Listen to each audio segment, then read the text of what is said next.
Mai le vavau I le whaavavau Tu mau oe O le papa E le maluelue Lo uolo maualunga O te sao ai Mai le malosi O le itamai Mai le vavau I le whaavavau Tu mau oe O le papa E le maluelue Lo uolo maualunga O te sao ai Mai le malosi O le itamai Lo uanganga Whamanuma whawhetai O le atua O le vavau Na te umau oe Si ia e lou leo Malanga Le atua tortas pa ia. O le atua lava oe o tangata uma. O le atua oe o lo tau tau o le au kevisiano ma le au whātutua. I le ao ma le pō. Dili wano mai au fofonga o mātou whālatalata atu. I le nei Afiafi. Peo na e sila mai la mātou pō kalame. I le nei Afiafi au ngā o mātou tangata. E au nātu ai la mātou wātunu o Samoa. Ma le au whāfofonga. Le atua whātasi mai la wafia mo I mātou. Atoa mai lātou wa lātou whāfofonga mai. Ma pāanga māsani. Ar si ufonga ar Taiai'a. Whapa iaina la mātou ngā ruenga. E ala la mātou tautua e li proklame. A mata e la ua fio. Whai uatu I la ua fio I lou suafa manu malo. Le tamā le alo ma le anganga pa ia ua mātou. Wala awa tuai. Amene. Loanganga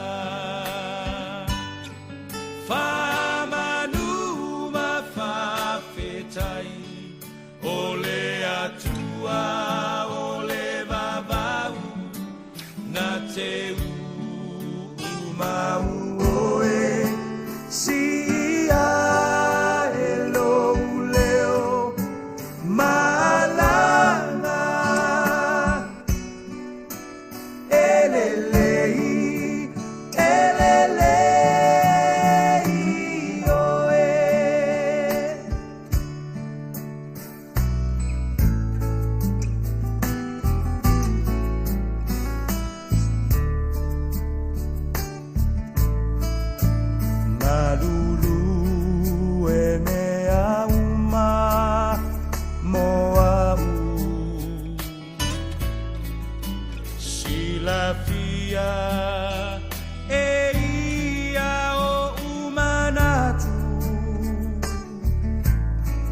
Leatuivaoalii maunga, Leatuivaoalii vanu, bua bua pea, olo lelei, lelei mea uma, no uanganga, whamanuma whawhetai, o le atua o le vavau.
tu papa nei manu sa fausu.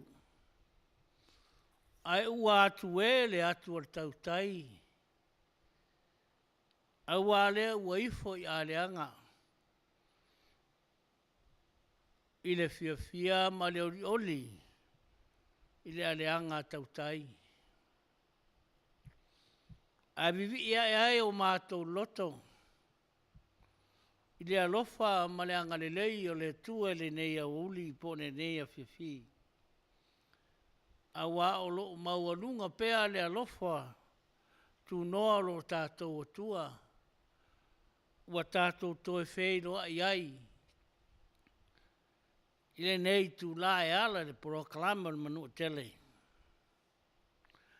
O pa ia la o le atunu. Ma pa ia la au whaafafonga. O te tantonu wa uma na isi. Wa uma fo'i ana tosi ai tō whinga alo tātou atunu.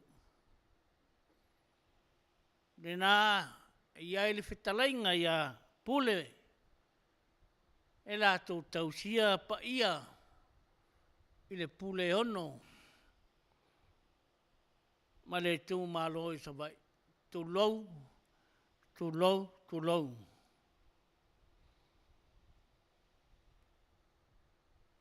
Ina pa ia tu mua na foi wa uman ta oto e le to foi ia se tala pe si se la langa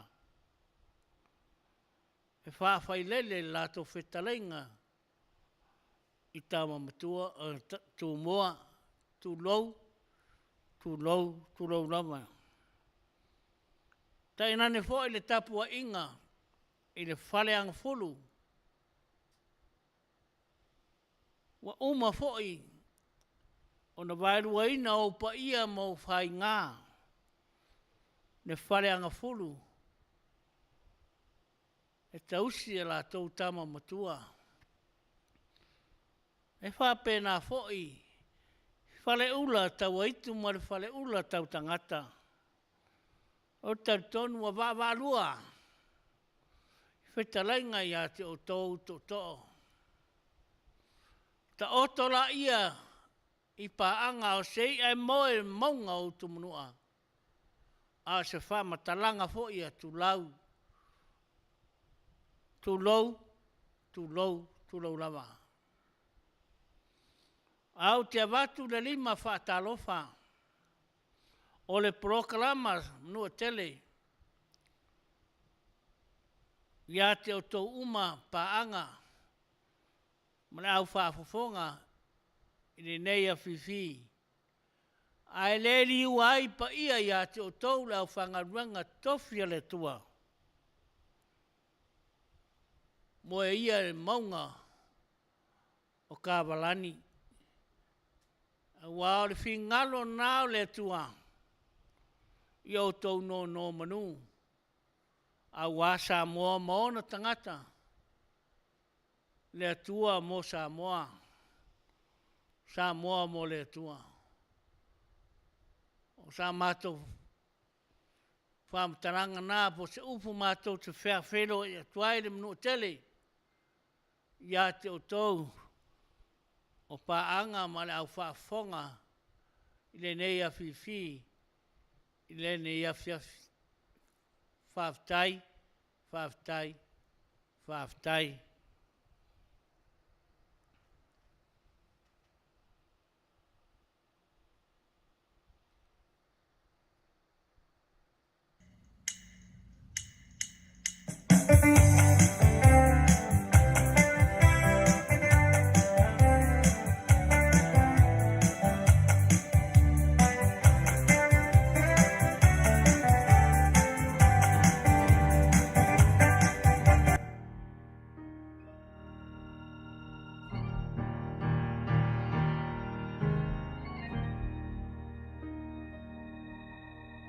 Listen while you still can hear.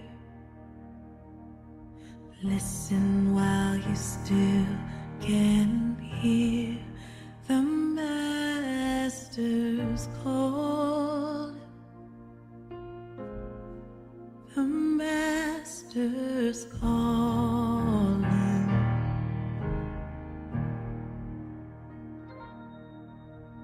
Bow down while your knees still bend. Bow down while your knees still bend. The Master's calling. The Master's calling.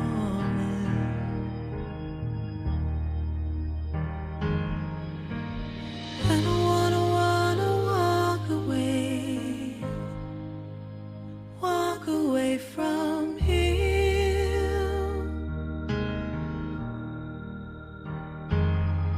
No, I don't wanna walk away from Him. Bind me to your side. Bind me to your side.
Fatalafatu le si fonga le Taesali mai Samoa ma na tamua.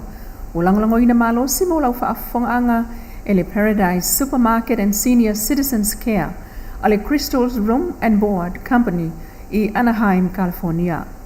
E tolua minista fou le ufatuina nei il whainga MALO le fas ato ai ma fesuia inga te tele i to finga minista alana kapeneta.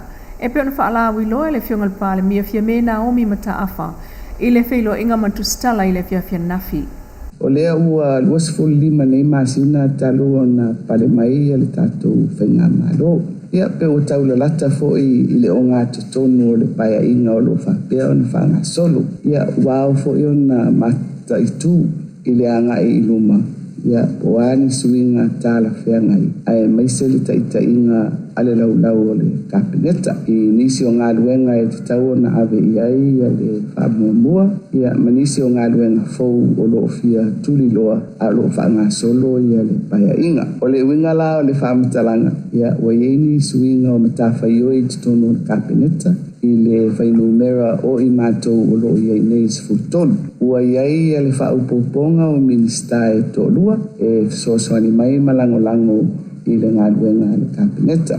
O le tātou tūlafono whawai o lo o Manu'atele ia tūlanga po tofi wha minista e sefulu malilima o lo winga lea ua mwhai ona wha atoa le nā ia inga i lalo tūlafono whawai i le tofi a ina o minista fo e tolua mo le kapeneta.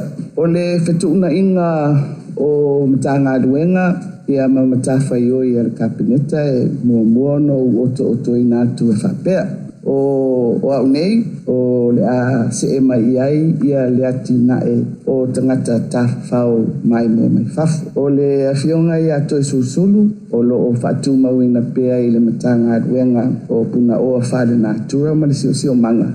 A ua whao popo ina iai ia le mata upu tau ele. I le nei whetuna inga po le whao poponga mo le matanga luenga lea. O vaenga uma o lo o tau aveina ia ele po whanua whare MALO o lo iai ia whanua o lo i lalo nei o le matanga luenga o puna o whare nātura ma le sio manga o le tātou komiti leo ele o lo iai le tātou whaala potonga o le STEC ia o lo iai fo ima le tātou whaala potonga o le Samoa Land Corporation po whanua o le MALO.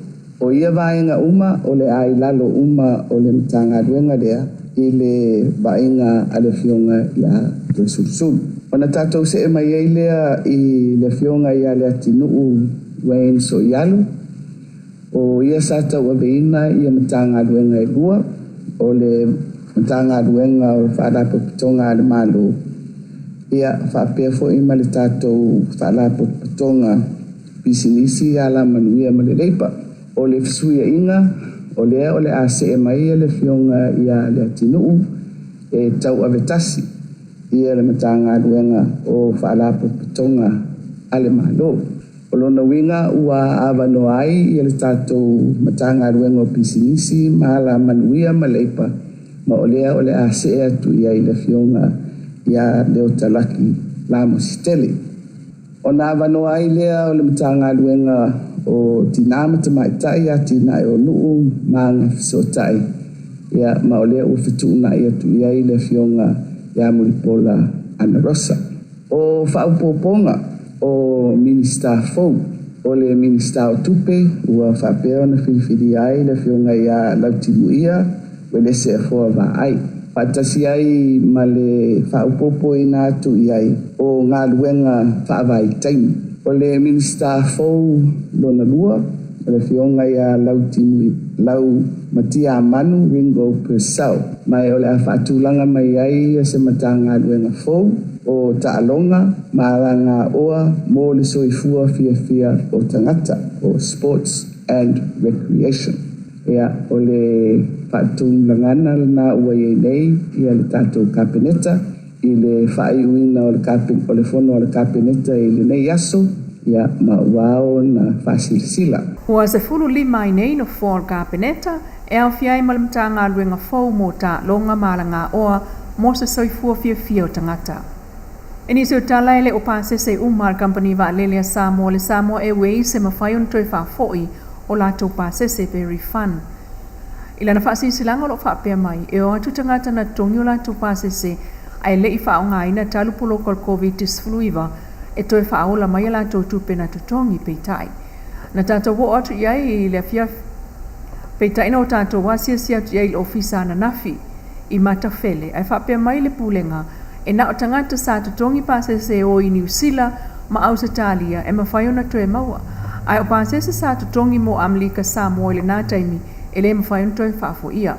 Peitai, o le whaasi silanga o tu wawano ai i pasese le i whaonga ina lato tickets mai le taimi o COVID-19 e toe maua ai le refund i le taimi nei e o atu le masina o te semol tausanga nei. O le whaatawhawhau whaatama maulolo le manatu ali mwhaipule o le whianga o whenga o te tawana whaawau o na whinau i ai mo le lumanai. Wanga e nei le whianga o whenga e whaamautua na le uma e pau mai ona tua oi. O le laastanga lea o ne i ai i le nā whaamoe moe o le nuu o le sa ili ngā tupe mua mua e whaawau wai. E whai elesto na i nei le hola le whakasai te tonu lava o whenga. I lana whaasisilanga whalawo i tele o le aso iwo se te masto na i nei o le awhai ai le tausala i lunga upenga te whailangi po le tausala online mo le whaamautuina o ele umo le neinu o whenga e pau mai ona tua oi e pe ona whaingoaina o le whaatawhawhau whatama maulolo. O wala audi ai e ali ima whaipule o whenga ana tama whanau uma e whaatasi le aso i tanu mawhili ma waito e lau. Whaamoe moe whaafiafi ai le penina o le tia whaulua ma le tama o Taylor sa ena mai le se fulu lua i le aoli le whaile Afiafi i le hola le whakasa i e whenga. Le si fonga le tai au fau mai Samoa, lana whapaanga ma le Paradise Supermarket and Senior Citizens Care, a le Crystal's Room and Board Company, Anaheim, California.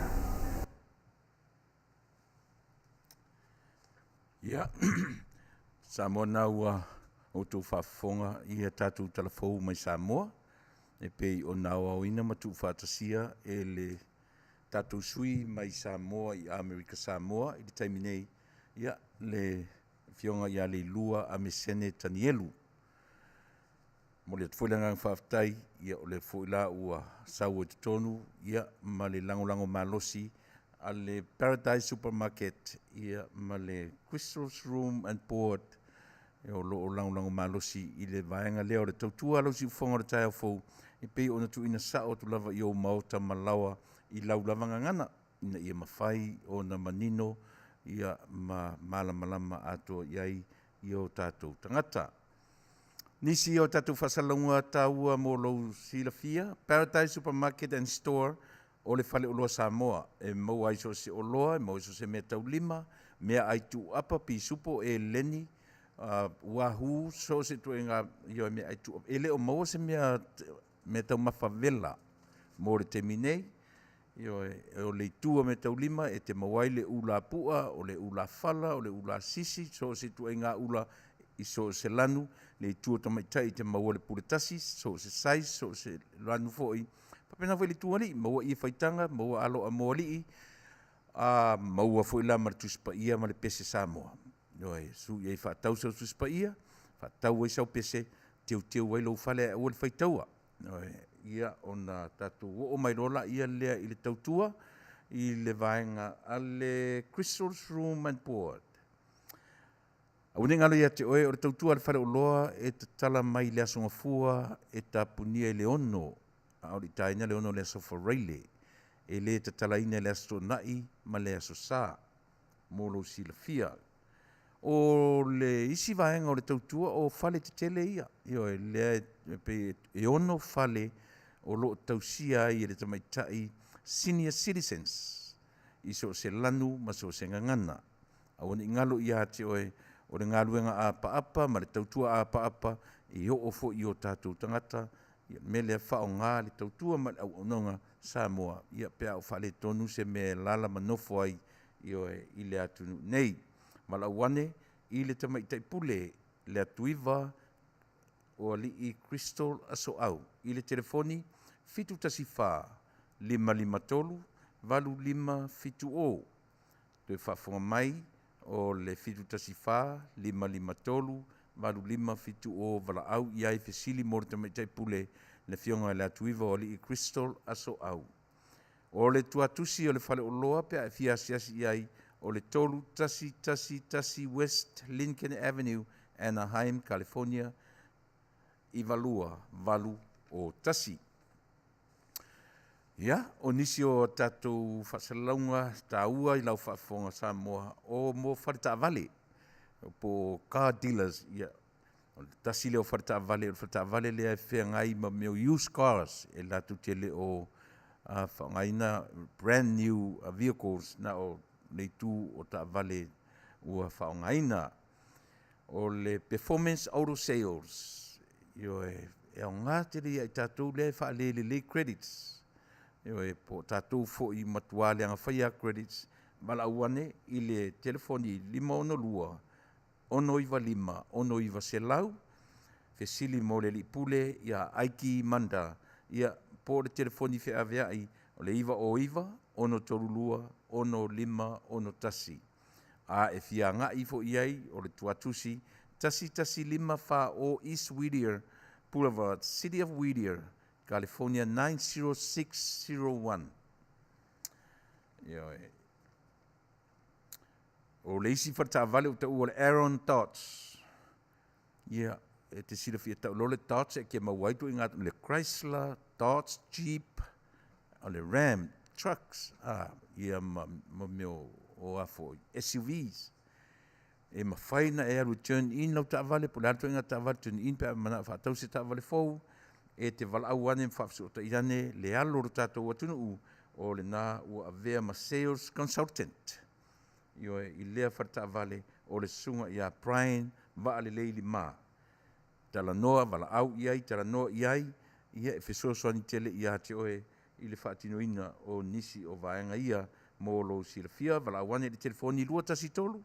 Warufa o 1550 Fesili ia mo le li o Brian wa le lei lima. O le life insurance. Mana tua fo i o te whai atu so o e le leia le tapena le tangata o lana lava life insurance. A o mai le wala au o le atua ia i tātou te le tue wha moi i a tātou whanau. Tapena fo i ainga o Tamaitia.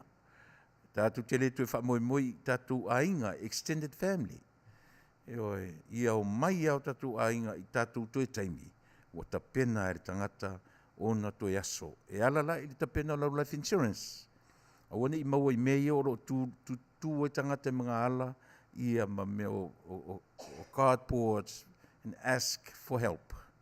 E le ta tauno o iai o tātou tangata i tūlanga whapena. E whawhongwhonga mai sia o tamai le leina whai le life insurance a tātou.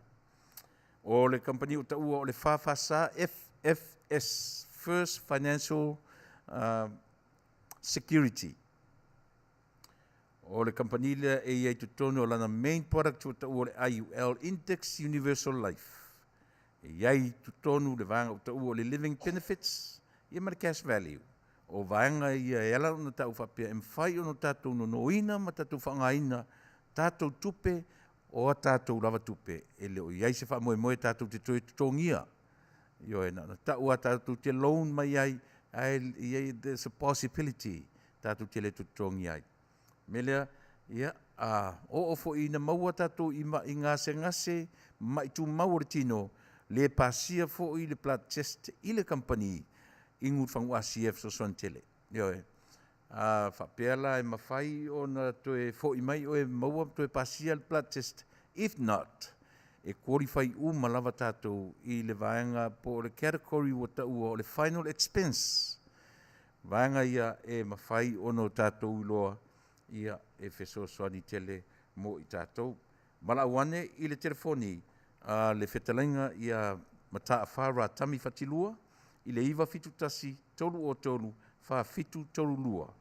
Ia, te whawhanga mai, iwa fitu tasi tolu o tolu, wha fitu tolu lua, ia po le Tamaita'i, po le whatua, ia seri whatilua, i le telefoni 5 o tolu, tolu lua valu, wha ono, wha iwa, wala aune iai, a mata na whai, mata pena se policy a tātou, i le FFS, First Financial Security, whesoswani tele mo i tātou. Whale ainga, o le OCI, Polynesian Store, o le tasi o faleaiga faleoloa maua i so se oloa Samoa o le aso lulu e te talaila na bakery ia o so se tuaiga o kōngaki o half moon pies o German buns o mea uma whapena e te walaaula i o le aso lulu.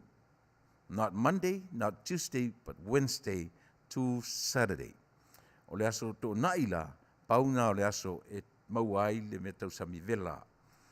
Fesili ili le telefoni, walaau le telefoni fitu tasi wha, 5 i watasi, 5 o i walua fesili mo le lipule, ia mualia fui ava, ia po lona wharitua o Tamaita'i o Kathy, Tiulin, fui ava. Ia, o ni ngaro ia te oe, o lo o sau pea a tatou koko mai Samoa, te minei maua i nei tatou ofisa whaasalalau, fresh koko from Samoa. Ia e au whai whaatoanga le tatou atu nuu, o le koko ma oe, se furu tāla le tau, se furu e arusa o i Samoa le ai se kati le tatou ofisa. Not even a penny. O lona winga, o le ngā ruenga au whaatau mō tangata whai whaatoanga le tatou atu nuu. Tātou whai arolofa ia la tau whengai ma le timu ma le la, e aso uma, o lea tātou tino nofo nei na le mai a tātou palu winu, happy nom tātou, a te tau o na Faife'au, se walau mai, i le fitu 5 no lua, tolu fitu o no lua, whapena fo i le tātou vai o le Asia, o le whaola tō tonga, o le Asia na vaia, e whea ngai ma tō ma cells, mana tua wheo tātou, we all built by cells, from head to toe. O lona winga, e mo o mia le Asia na te toi whaalelea o tātou musele. Once a healthy ate musele o tangata, e mwhai on te e nai whaamai whia ngai ma tātou. Ia ma whia ngai ma whaamai ua sati ai le soifua mareola. Koko Samoa, ma le Asia wala wane le telefoni 5 ono lua, fitu ono o, tolu fitu o no lua. Once again, 562-370-0062. Fesili Moritina ya soli ulale. Ia, o nisina o tātou whaasalaunga i oe. Mō le teimi nei, natu ia le latu e ave i le Tamaita'i pule o le tātou pokalame mō tātou aswhana. Hello there. Greetings, greetings, greetings. Patalofa, toi patalofa te poe ia te o tau ma MALO, ma le paia o tatu atu nuu. O teimi le nei, la whaia tuai mato dedication, mato special announcement for all you people who were born today. O nei o le aso ono, o September. Oh my gosh, today's my daughter's birthday. September aso ono, luas fulu tolu.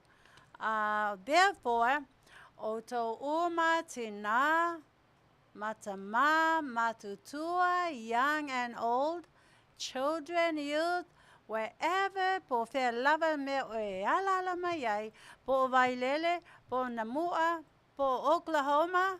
I see Oklahoma people, hello. May God bless you with many, many, many more blessed years. May God add, multiply your days, your weeks, your months, your years to your life. And happy birthday to my beloved daughter. Hi, baby Etta Mae Jackson Allen. Happy birthday atu. So let's all say happy birthday from Fofogaina o Taesali and from Manu'atele program. Happy Birthday to you. Happy birthday to you. Happy birthday, dear you. Happy birthday to you. Yay, happy birthday. My daughter's birthday.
aso mawana whai e lea tua. Ai ese ai ole nei aso malona taua. Wa ato ai se isi tau sang ai whāau popo e lo so i fua. Ono le lofa o le atua malana pule wha so i fua. O ai e le tangata wa ia manatu mai ai. Le tele o nei tau sanga wa ia foa i mai. Fohi le atua le vi inga le wha manu ma le wha Fetalaiga. Aua ua ono mea matatau ai. Ia Manu'atele wasa whanau. Ia Manu'atele wasa whanau. Ia Manu'atele atua. I lo wasa whanau. Ia Manu'atele wasa whanau. Once again, happy birthday to you all, especially my daughter. I just now found out today on her birthday. I'm sorry, baby. Olau tamale, lese fulu tausanga, lese fulu tamaita'i. Baby, I want to thank you so much for working so hard, taking care, raising those kids in God's will. Yafa Manu'atele tua, Era, May, Penina, Jackson, Allen. May God bless you, baby, with all the strength, with all the wisdom and knowledge and understanding to raise those kids in God's will, in God's hands. Okay, I love you. I'll buy you a cake tonight, okay, when I get home. Okay. O Faife'au li Fetalaiga I le olanga. O mai o le tino e Tiliai'a I le malanga. Fetalaiga le atua I lana wha MALO. Mamana mai MALO si ai maola I le tele o nei tau sanga. Ia Manu'atele wasa whanau. Ia Manu'atele wasa whanau. Ia Manu'atele atua. I lo wasa whanau. Ia Manu'atele wasa whanau. Ia Manu'atele wasa whanau.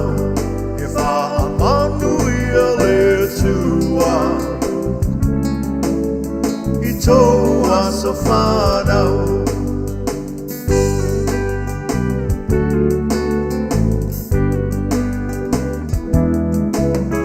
Fia la ia le tele o au me alofa. Ele ai se me alofa siri nai le mana vaola. O le fina malo le atua. O le tia e le maseua. Awa e wha I fo I le moto. Ai e toli fo I le matua. Yeah, Tulau Fatspoi. Welcome back to the Superponga or Taiao.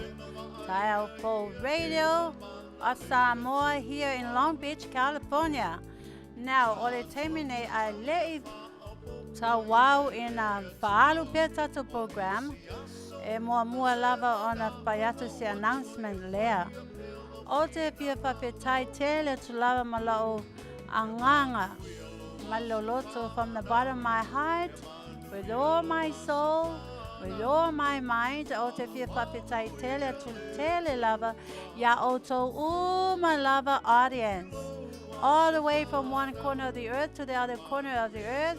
My lazy Tulalangi, or lazy Tulalangi, or lo mata mai, or toya, or te Faife'au, masang Faife'au tele to lava, ele mai moa mai, ole mato program, ole ele ai so tame, reply to respond ko ya o Taesali.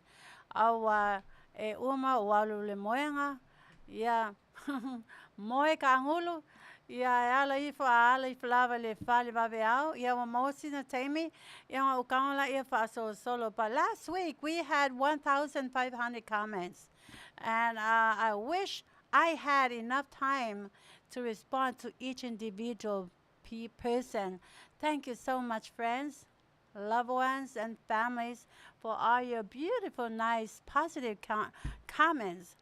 And ole mea nā o te whasara lawa toa ia te autou, whawhetai atu lava, mai moa mai, ai whātou ese atu poi, le au se teme e respond atu ai ia te autou. Le teme nei o te mana o mia e announce atu poi, I would like to introduce to you our special guest. Ai le yo tātou Fesili, Sarmy. Se po ngoa kua kako whawhawhinga ngai sau. Yeah. Anyways, mua lava, ladies and gentlemen, I would like to introduce to you my special guest of tonight. Olorna Suafa o Fa'asalia. Fa'asalia Taesali'i. Okay, welcome. Please, let's all greet my special guest, o tina lea o Fa'asalia. Po o ta la foi le lona isi ngoa Fa'asawai. Anyways, e loia'u le mai moa mai to a telo lato ainga. Amazing lava, her grandchildren, her children, and great-grandchildren. Mai savei, o lea foi le nu'ulai saua. Si ufanga nga Faife'au wai o mātua. My dad was a pioneer there, principal there, Faife'au there. Ia ole a onga poina mato lotu aso fitu. O lo lotu o mai ai grandchildren asina lea. Ia ma kolo meka meki lakpau unga. Ia wo I lunga kolisi university po poto Tamaita'i. Yeah, okay. Ole Tamaita'i la lea, I just want to introduce to you Asoau mai savai. Asoau le te me whaatala noa iana ia foi testimony ta ua tele o ia foi o le isi Faife'au whaau'u o le mea na iai o ia ile e kalesia na Sareta. Anyways, this is Fa'asalia Taesali, my first special guest. Secondly, Ola'u special guest. Oh, you always know him and see him every Wednesday. Sarmy Reyes. Hey, guys. Hey, whatalo whai. Ile mai moa mai. Ia whatala fo atu ile. Pa ia malu la tau o mai moa mai nei por kalame nei Tulau Afiafi. Pa long fo ili saunoanga le Tamaita'i pule. Ia ole matou lewa e whapenao na tu atu umai ate ia o matou manangatu.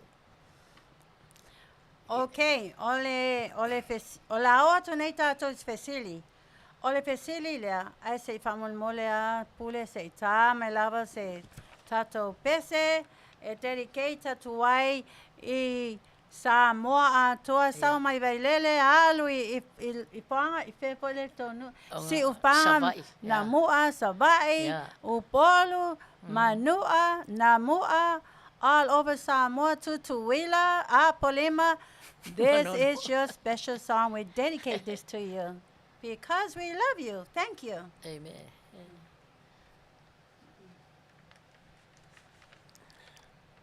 Hi, Paul.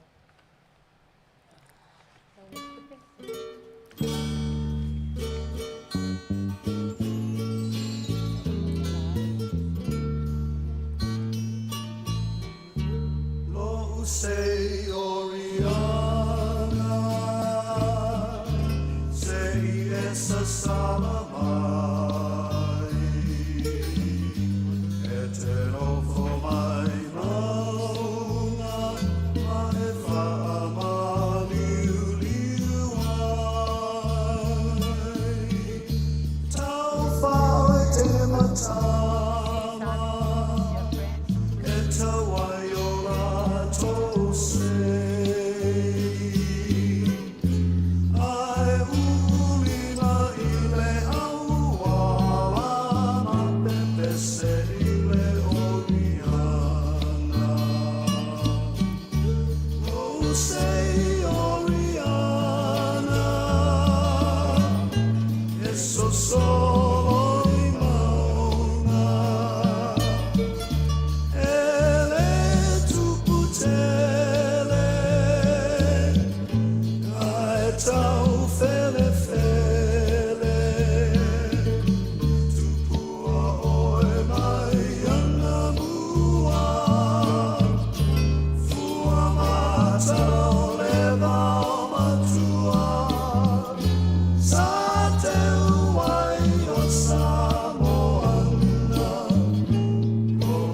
say Oriana.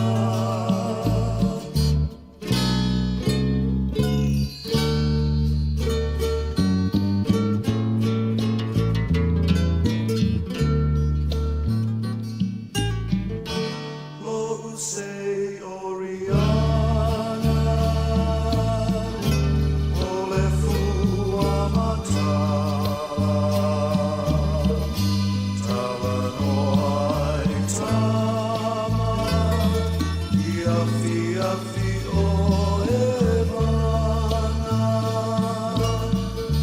Suri una fefioni. Say tu fa'asasa. Savali vali le masina mapepese ile Oriana. Lo sei Oriana. Esso sono i mauna. Ele tu putele. Ai tau fele fele. Tukua oe mai ana mua. Fua matau le matua. Sa te uai o Samoana. Lo sei Oriana.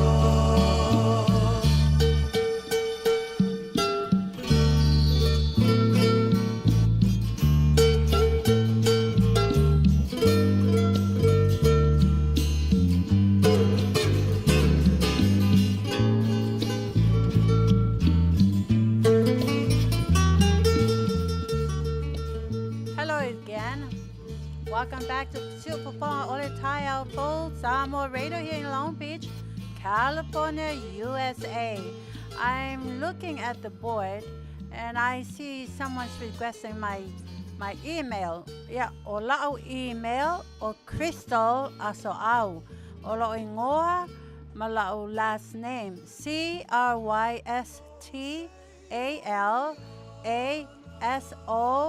CRYSTALASOAU number 48 at gmail.com. Crystal Asoau 48 at gmail.com. O la'o email nai Tota email I mai au so se mea lawe tota whina ngā loai. Yeah, o lau email le nā. A le teime nei, o le alu watu loa tato pesili. O le pesili mua mua. Are you guys ready? Now let's see who is more wiser. Who's the place in this earth is more wiser? Someone from Australia, someone from New Zealand, someone from here, USA. Come on, USA. Or is it someone from Samoa, from Namua to Manua? Savai Apolima, I know, are you guys watching? I know you people are watching your relative here, your grandma, your great-grandma. Let's all get ready. And let's answer, make a correct answer. Ole pe sili mua mua. E yai seti na, we're going to go to the scriptures. Ole atatu o atu, ili tuspaia. Olo yai seti na, I to tonu ole tuspaia. Sa fai patonunga isiantama. Sa fai atuai. Sole. Awa e te inupia. E lua mea te tele lava ole a o ia te oe. Pe a e inu pia. Pe a e inu I le pia. Ia, whātono. Ole pe sili la na o a me e lua. Na whai iai lonti na ole a tupu ia te oe. Pe a e inu pia. Pe a e inu ava. Bae in alcohol, or whatsoever you call it, all the alcohol in ava. Okay, let's go.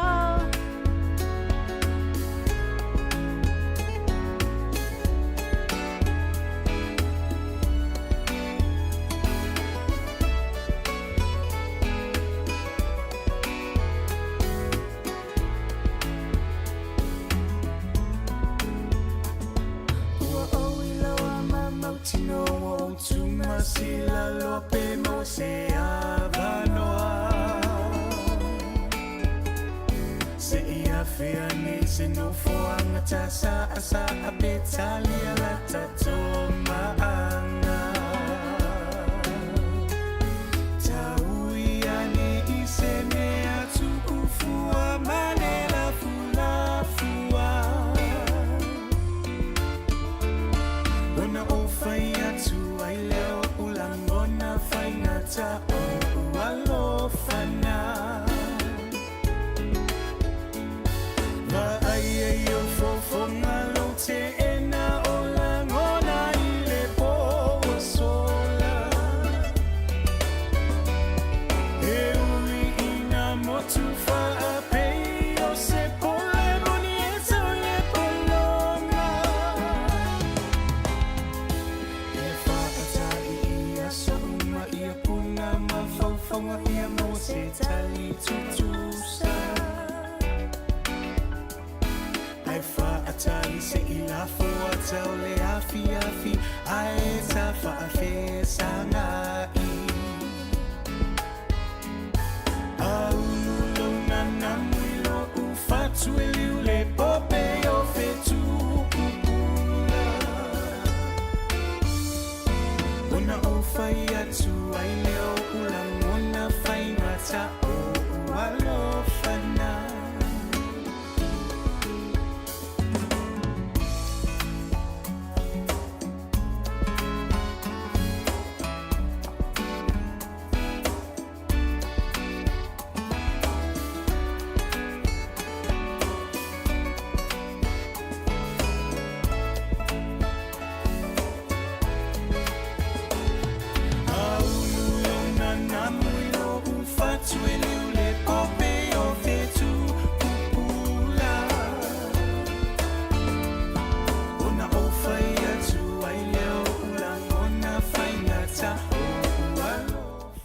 Yeah, olo sau se request se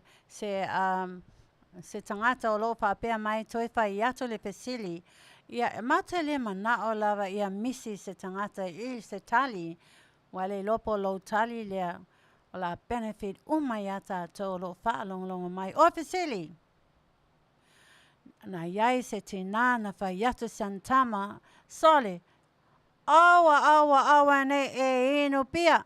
Ino ava malosi eleanga e lua me te tele la o mai ya te oe pe a e ino ava pe ino mea malosi mo alcohol o wa me ie lua fa mole sau le tali.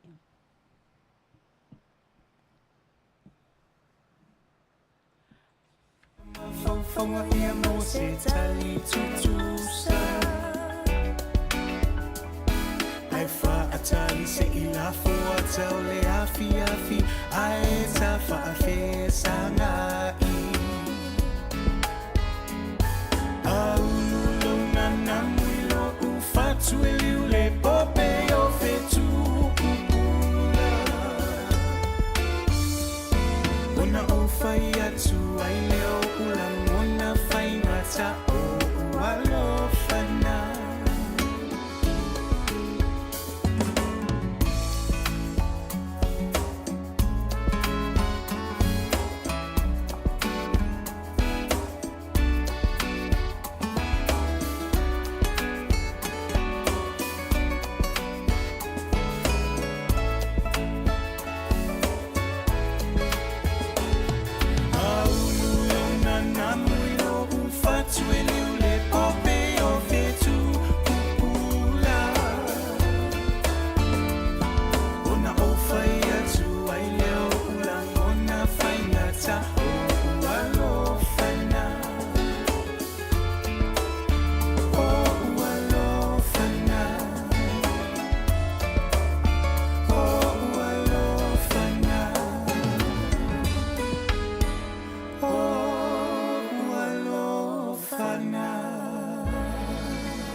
Lea ua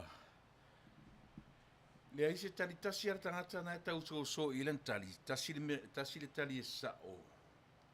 Ai se sele si vaenga lona lua. Lona winga e le o maua a to o tali le au mai i.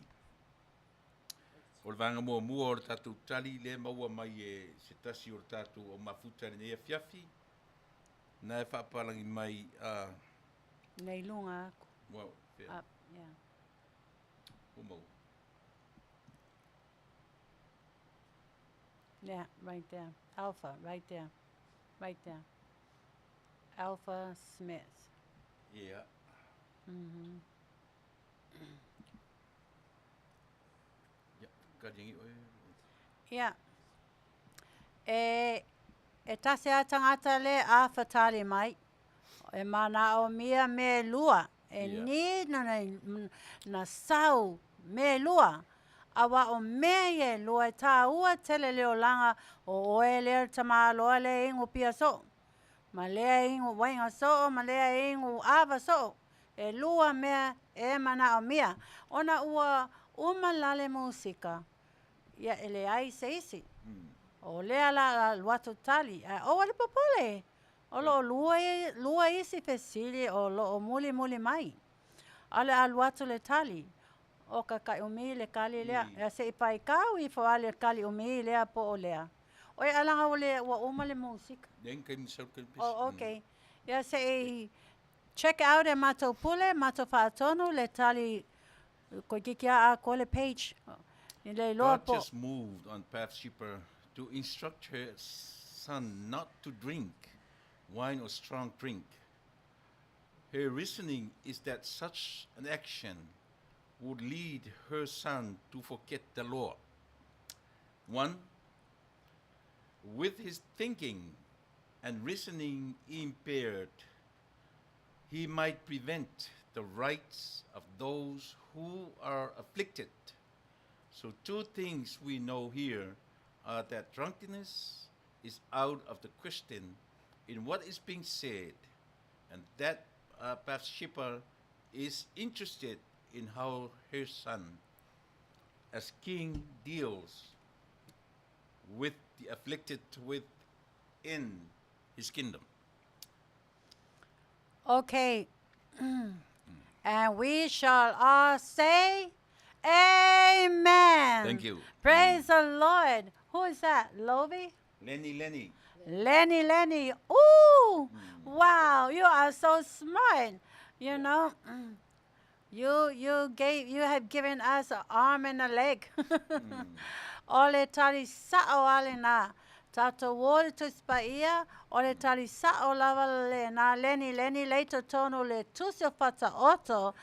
Fai mata upe tolu se fulu manitasi. Fai upe fa. O loo yai le apoina le tina le muelu le tupu. Sa fai pa atono atu lo tina. Fa amole tupue. Ia fa mamao lava oe mai le waina. E malo losi waina. Awa e lua me la tupu mua. Ole a fa ngalo ai, ole a ngalo ai, ole a e o ngā lava. Ole a ngalo ai oe tula pono. Olo atunu, olo kingdom. Ole a ngalo. A ngalo lo lama le anga lo le mafau onga. Ia wa sapakeli lo le mea ia wa pei lava elo se kupua wanga sala ma fai isi mea balea. Wa leo pis tupu. Le loana loa. Wal ngalo lo ya oe le ai ya fata tau. O tangata o lo atunu o lo motu. Tangata o lo e mana o mia se sosoani o lo fia ola. O lo fia tangisi mai ile salvation a o na loa oe maleanga fai lo fai ai. O le a e lea mana ia le a ia o tangata nei. O lea la Samoa. Ia o ina tātou. O oe lea a vea oe Taesali o lo ainga. Po se Taesali o se whaalapo te potonga. Ia sili musa ia oe, ia oa nei e o nā, ma e sanga ingo waina, ma Eva le ailo ulu, le ailo taitainga, your little ship will corrupt. Ai wangalo ngalo for ya oe the rights of your people. So, and you're supposed to be the leader to fight for your people, to stand for your people, to support your people, to love your people, going to God's way. Ole tinala lea, whapena uma to tele tina, e mana nao, e a wao lato whanau, I mea lelei, I mea e manuia ai.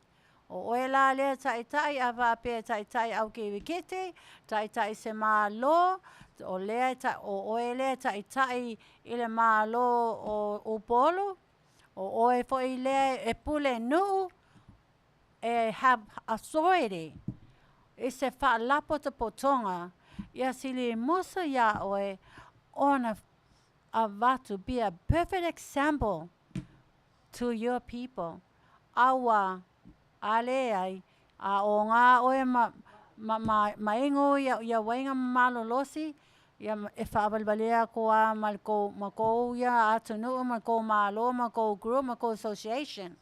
So stay away from drinking beer, drinking alcohol. Well, if I have a book, a Bible, NIV, New International Version.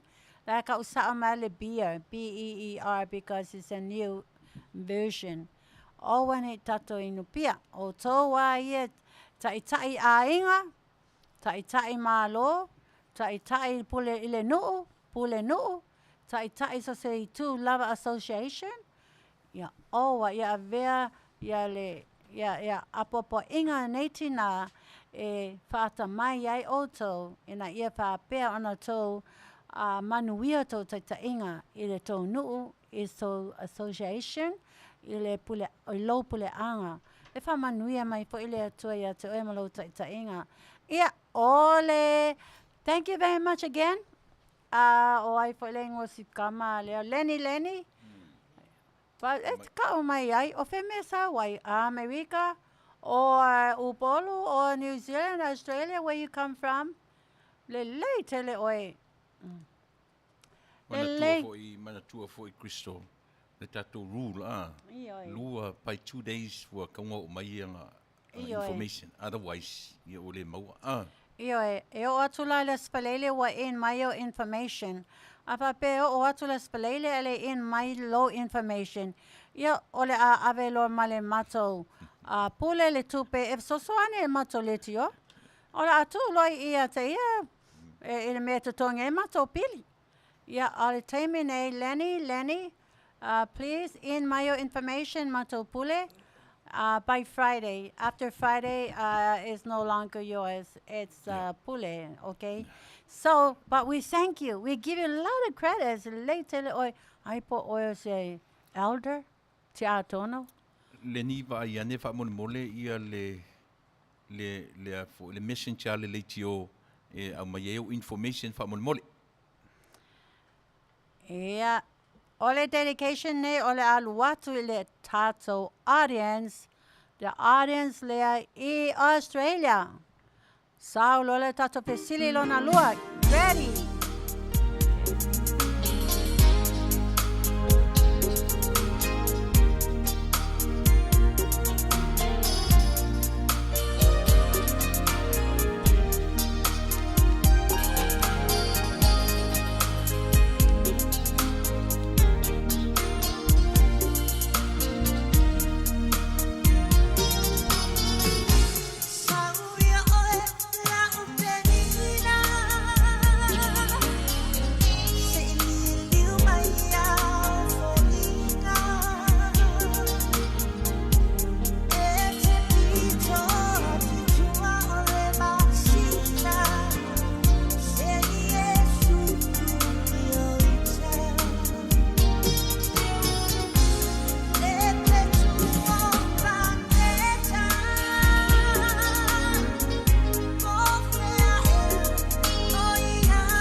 Ia o te sili lona lua, o loi tonu o le tusi lea o le whataoto.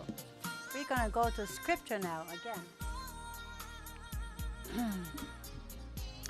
There is a downfall of a leader or a king, anybody in authority, anyone.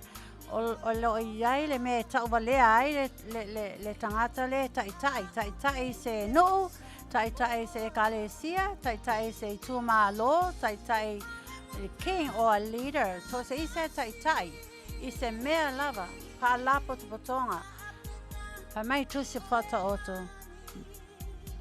E iai lana downfall, e iai le mea tauvalea ai o ia. Ta o mai la le me tasi lea. O le al me le ta uwa lea ai le. Ta ngata lea this ruler. O lo pai mai te tono o le tusi o whaata oto. Ia, sao tato tato pese, pa mole pa tono.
Umai le mar tātou pese, le aima se tātou tali o sao. Ioe. Ni weni o le tali file mu e liu sene leita o uma mar tātou pese. Ioe, fa maruru atu o le tātou tali le au mai le Tamaita'i Faife'au. O le ai o le o ese o tangata. Le ai ni tangata o le whaalapotonga, o ese tangata ma le lotu. Ioe, ia, la tu back to you, Crystal. Elaborate mai o le tātou tali. Whaptai te le tulawa umai ato tō tam whai mai mtau tali. Ole tali mo e olo iai tonu tuspa ia. Whai mai le atua ole downfall. Po le tau walea le anga whai a lava o se tangata tai sona MALO. So se association. Po se lotu foi ole ngao lea o tangata. Ole le ai o ni tangata. O lea la Samoa ai. Mawa ai Samoa. O le a uma Samoa o na oi New Zealand, oi i Amerika, oi Hawaii, oi i Australia. Ala le ai ni tangata e whai le MALO. E mana o mia tangata i lo MALO. Yo fo i tutuila mana o mia tangata. Ia o ai la pauia, pausia. O ai la building le MALO. O ai la building lo association. A whapea po i tangata lai tai se e kalesia. Maba ai lo e kalesia. Po ka uvalea oi lo e kalesia. So se Faife'au lava e ngao le e kalesia. Wa kele e kalesia wa uva ai. Ole ngao ia. Pe lua ngo folai luma e lava ika ngaka. The rest of the pews wa ngao. Wa mali liu. Wa o ese tangata. Tele winga wo ese tangata. Mai se association. Mai se atunuu. Mai se e kalesia. Ai se a. Ole lak, ole tangata lai tai. Ole le, ole leo mamoe. Ole le, ole pule nu. Ole pule nu e ba ai atu. Eu te whai atu a o tō le mātou nu whale Asoau. Kasi, lua, kolo, whale wa empty uma. Kua kau eo se isi whale. Ia o kawak se whale i ka ngaka. Kasi, lua, kolo, kua kawak se whale i ka ngaka. Wa ngao a whale Asoau. Ia talo whai la shau ka senge lai lai pule nuu. Ale aini tangata e te pule i te tono ole nuu. Le aini nyau tangata. E iai le mea e la tupu. E le se tupu lo tainga. O ai la whai atu ai ia mea le nuu. O lea la ale lei o e lea tai le nuu. E leo ese tangata o lo nuu. Ale lei foi o e lea le Faife'au e tai le kale se lea tua. E le fia ai le mamoe le isi la fo mamoe le vao matua. Le vao manei the green grass o le isi e kale sia. Tamo whaila o e lea tai leo e kale sia. Ia whawhanga whale lei lo lafo mamoe. Ia oange ke kewa lo lafo mamoe i e oe se isi e kale sia. E a ai vao mua lo iai.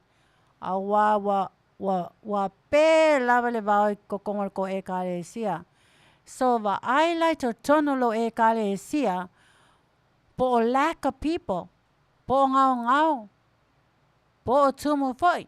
A tumu to e kale sia. O le whamanuianga ngā lea tua ia oe lea tai. Pere lafu mamoe. Wa te leana mamoe. So that's my encouragement. O la of sosoani atu lea. I upo lea tua le tei. Tu e lea tua ia awa onga ia tei tātou Faife'au. Ma pule nu. Ma welo tai tato MALO i upolum savai. Apo lima. Ma o ko vanga ile e tato atunu o tutuila. If your island lack of people, guess what? Something is missing in your leadership. O se fa o mafau ana lela. O fa pe sa kaulonga faingi me ma ngai e kong le nguu. Ia ka Afiafi e kangaka ia onge o ese. Ma le nuu ia pa fai ni me ma nei e te tono le nuu. Fai boli polo. Fai ta alonga e fai me pa penai. fia ele to tonga tupulanga, ma mātua, whai ni exercise, whai ni taalonga tangata mātutua. E alu em lato mapau fia ai. Na wa ele ngata le ola umi because Mary Heart is what? A long life journey. Happiness is a long life journey. So, make sure you know what to do, how to do it. Keep your people within your village. Keep your people within your island. Keep your church members inside your church. Okay. Yeah, for inale. I'm not speaking of le ekalesia le almato fatonu o le lato ekalesia se ekalesia fo. O te alu fo ia wea lotu ai, o te lotu sa pati. Ai a mola o vanores la sa, o te alu fo ia lotu. Ele lotu support, you know. Well, le tua tate lo lotu ai me sina u lotu anafi sa pati. A mau ala sa o vanoa o te alu. O si ekalesia la lea. O si ekalesia fo lava. A leo wa ai wa tupu. It takes time, but it will grow. Because you believe in the Lord, wa fo lato Faife'au, wa fo le fale sala wa yai. So it's gonna grow. A o ekalesia te le la wa leva tau sanga. That's your downfall. O lo tau wa lea ke kele ngā. Ole, ke kele whare sa kumu I ka ngaka. Ai o mai nge la afia mai Jesus ole. Ngare ko a wha ko kolu a inga ko e kalesia. Something is missing with your leadership. Yeah, se sau lawa stato pese pa mole pule. Po ina le au alofa tuai ile au New Zealand. New Zealand people, friends and family, this is your song, special dedication.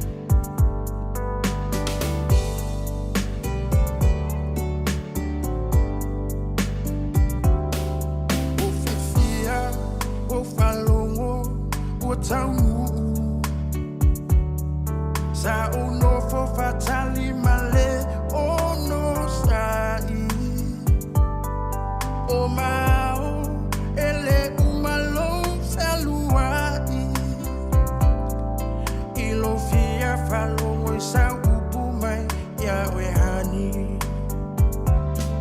ma imau ma futanga ma fana be anale ile fili ole ne yolanga o ulangona wa mawa luma ia sunga lo fa wa lunga o e ma I aso uma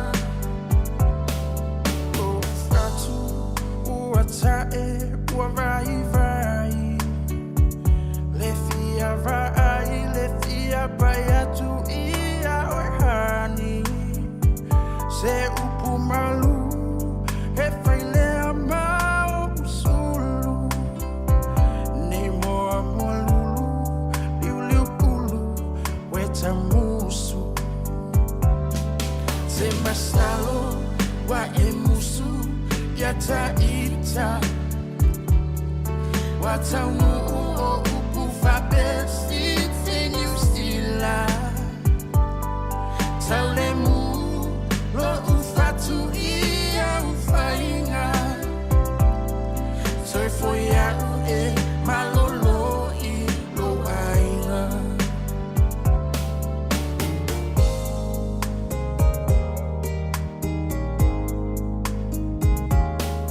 O te fia faia tu masongi yo fofonga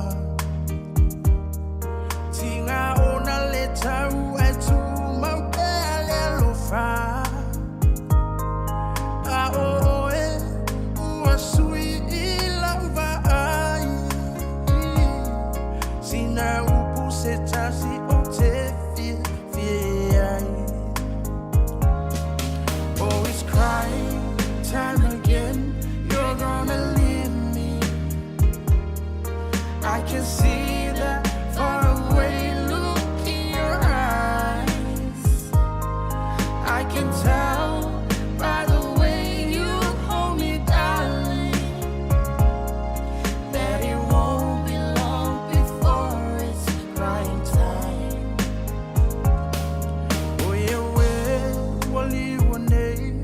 vai o sina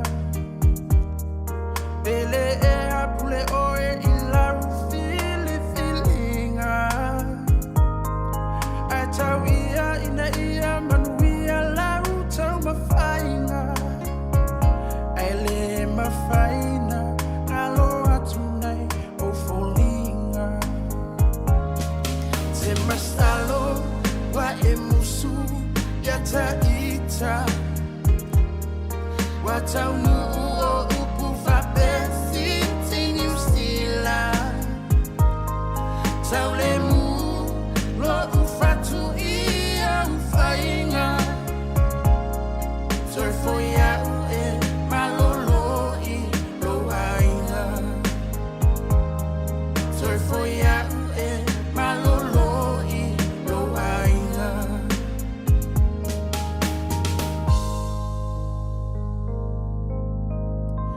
Okay, I totally toi whalongalonga to send another dedication.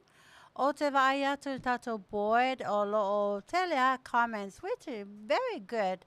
You know, you're using your critical thinking. Very nice, very common comments. You have all the rights to your comments, your speech, all right? But officially lena tu umatu nei lava. Ole fato nunga tonu lava lai maile toi te tono tusi fato oto.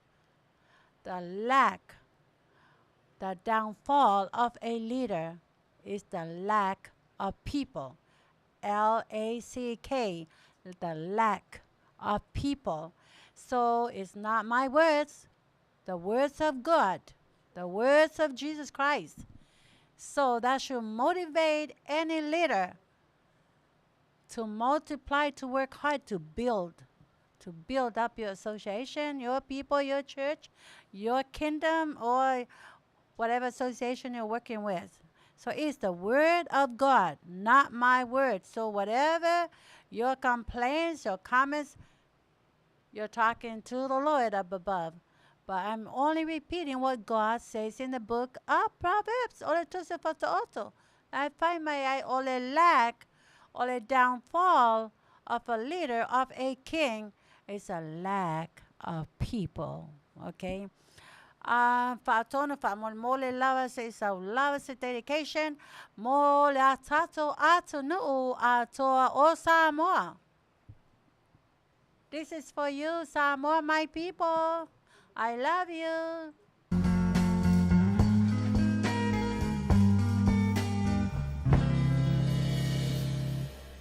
Lo fa'avalea sa whaia taupu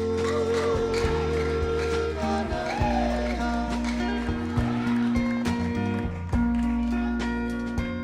Wana oloi mata sa osu e inai so ufiafianga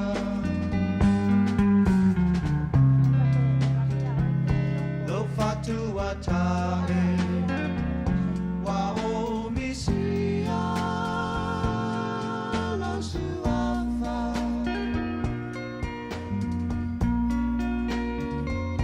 La pele moana o e watasi lava Thank you for tuning in, my sister Matangalu, all the way from the big island of Sarmy.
fire ave masala lo fatu atae wa o misia lo siwafa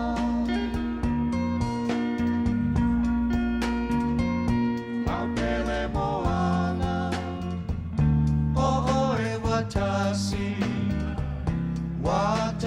lava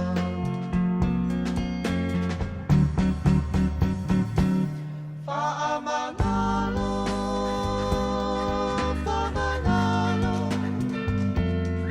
Soleana Iso usise Sao faya Ave masala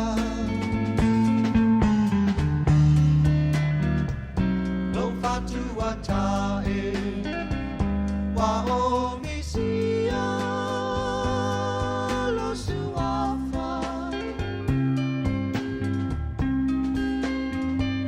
la pele moana o e watasi lava la pele moana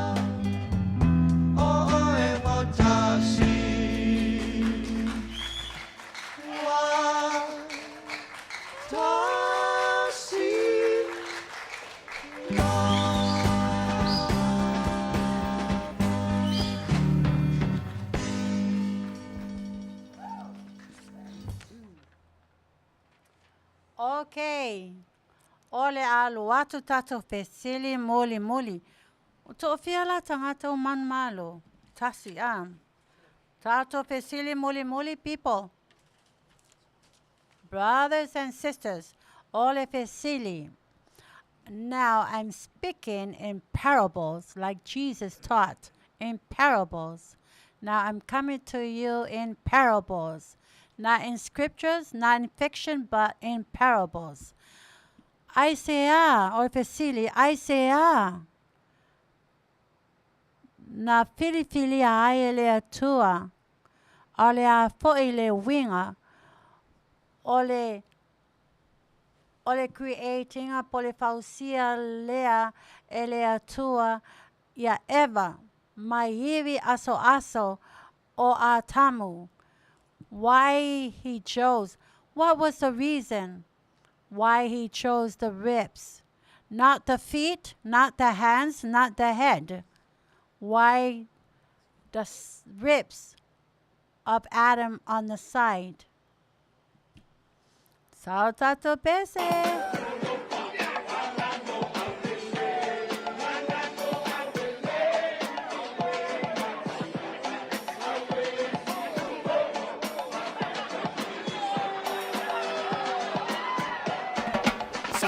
Solo bayo solo pa manamo aulele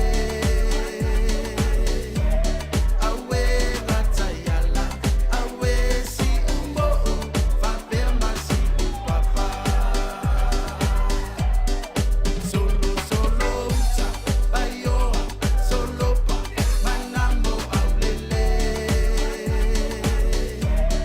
awe latayala awe si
ale no fuanga.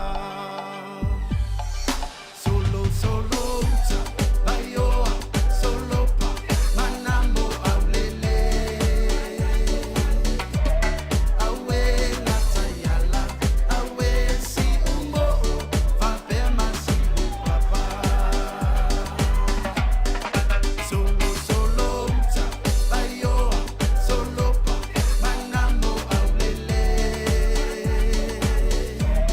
Awe natayala awe si umbo fa pema si papa. Awe natayala awe si umbo fa pema si papa.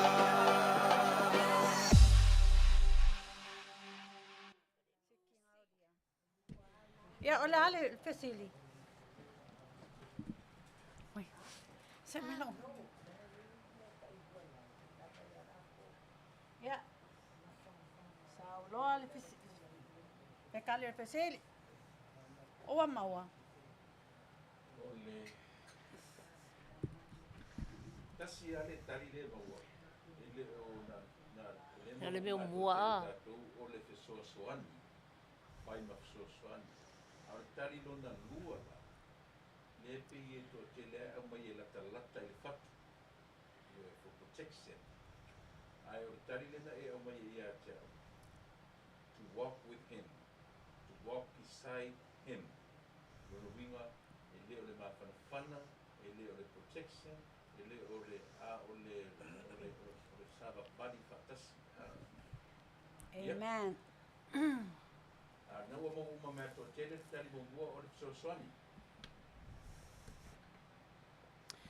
Oai lawa malo, whaatonu. Ele o Yesus.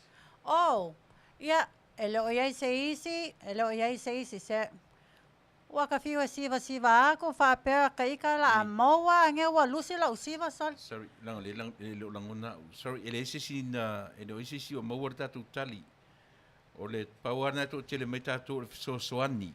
Na mau uma mea to tele. Au tali lona lua, le amai e Kristo, to walk besides him. O winga o le ofa atasi ma le tane. E le o maia o le to protect. Ia po le latalata i le fatu, po le alava. E mana ia le se tala o tuspa ia wha manino. E lau tani, Kristo. Ole o telo totally na, it's all coming. Ole sosoani, of course. Ai totele I mawhau lo loto I le fesili. Ole fesili, pe ai se ana fili ai le atua, iwi on the side o a tamu e whawai ever. Yeah, like I said, I was talking and I'm still talking to you from the parables, okay? Ole mafua anga ta ua lava na whai le atua io e manaya ma ta ua tautari. Ole mafua anga manino na whai le atua na manao le atua e whausia eva e sau mai I iwi aso I au tafa. O wheme lai tua ia iwi. O au tafa. Ele I whai mai ni vai. O lalo lai vai. Ele I whai mai ni lima wai sala lau wai se pulu lima ia sala lau wai po whea ma whea confused tangata. Ele I whau mai foi eva I le tumu wai po le ulu a tamu au ole tama lava o le ulu o le ainga. And a whau mai e ever God chose the ribs I au tafa. O lona winga lo loto. Critically thinking. Ya awa o iwi le au tafa. E sa vali whaatasi ya eva I au tafa o a tamu. Ele I whai ia ewa sa vali mai kua. Pe o kele o ngali I ka ke ai iai. E sa vali ale ka MALO ia. E kalo whai silo makua. E sao mai lava ai I kua. Kele whawhinge whapengai I whalo loa. E alwala a kor ka MALO ia pia sisi ang aloa. Whapea wo. Kele ia kangakare ka un whalo loa. you know, I walo malako siki ngale like sabali mai koi o maseku mai, you know, makuai mai awa oye e silimusa le tinau le ainga tilo solo discount me kaungo fie me manai e whaakau, you know. O le tele ana wal na uola I polava auia o te wa ai lava I le nei mea whaavali balea. O le tamoe o tamaloa I luma, o le halu tamaloa, ku lo le pasi halu la kor kamaloa, a si whawhinga lai ku mai kua. No. O ewa na whai I le iwi aso I tua le au tafa o a tamu. O lona winga na whina ngalo po I le atua le ngata sosoani. Ai atu ewa Iona au tafa. Ia sa vali whaatasi ewa ma a tamu I au tafa o a tamu. Ia sa vali whaatasi longa winga ma na ole atu e whape na ulunga alii.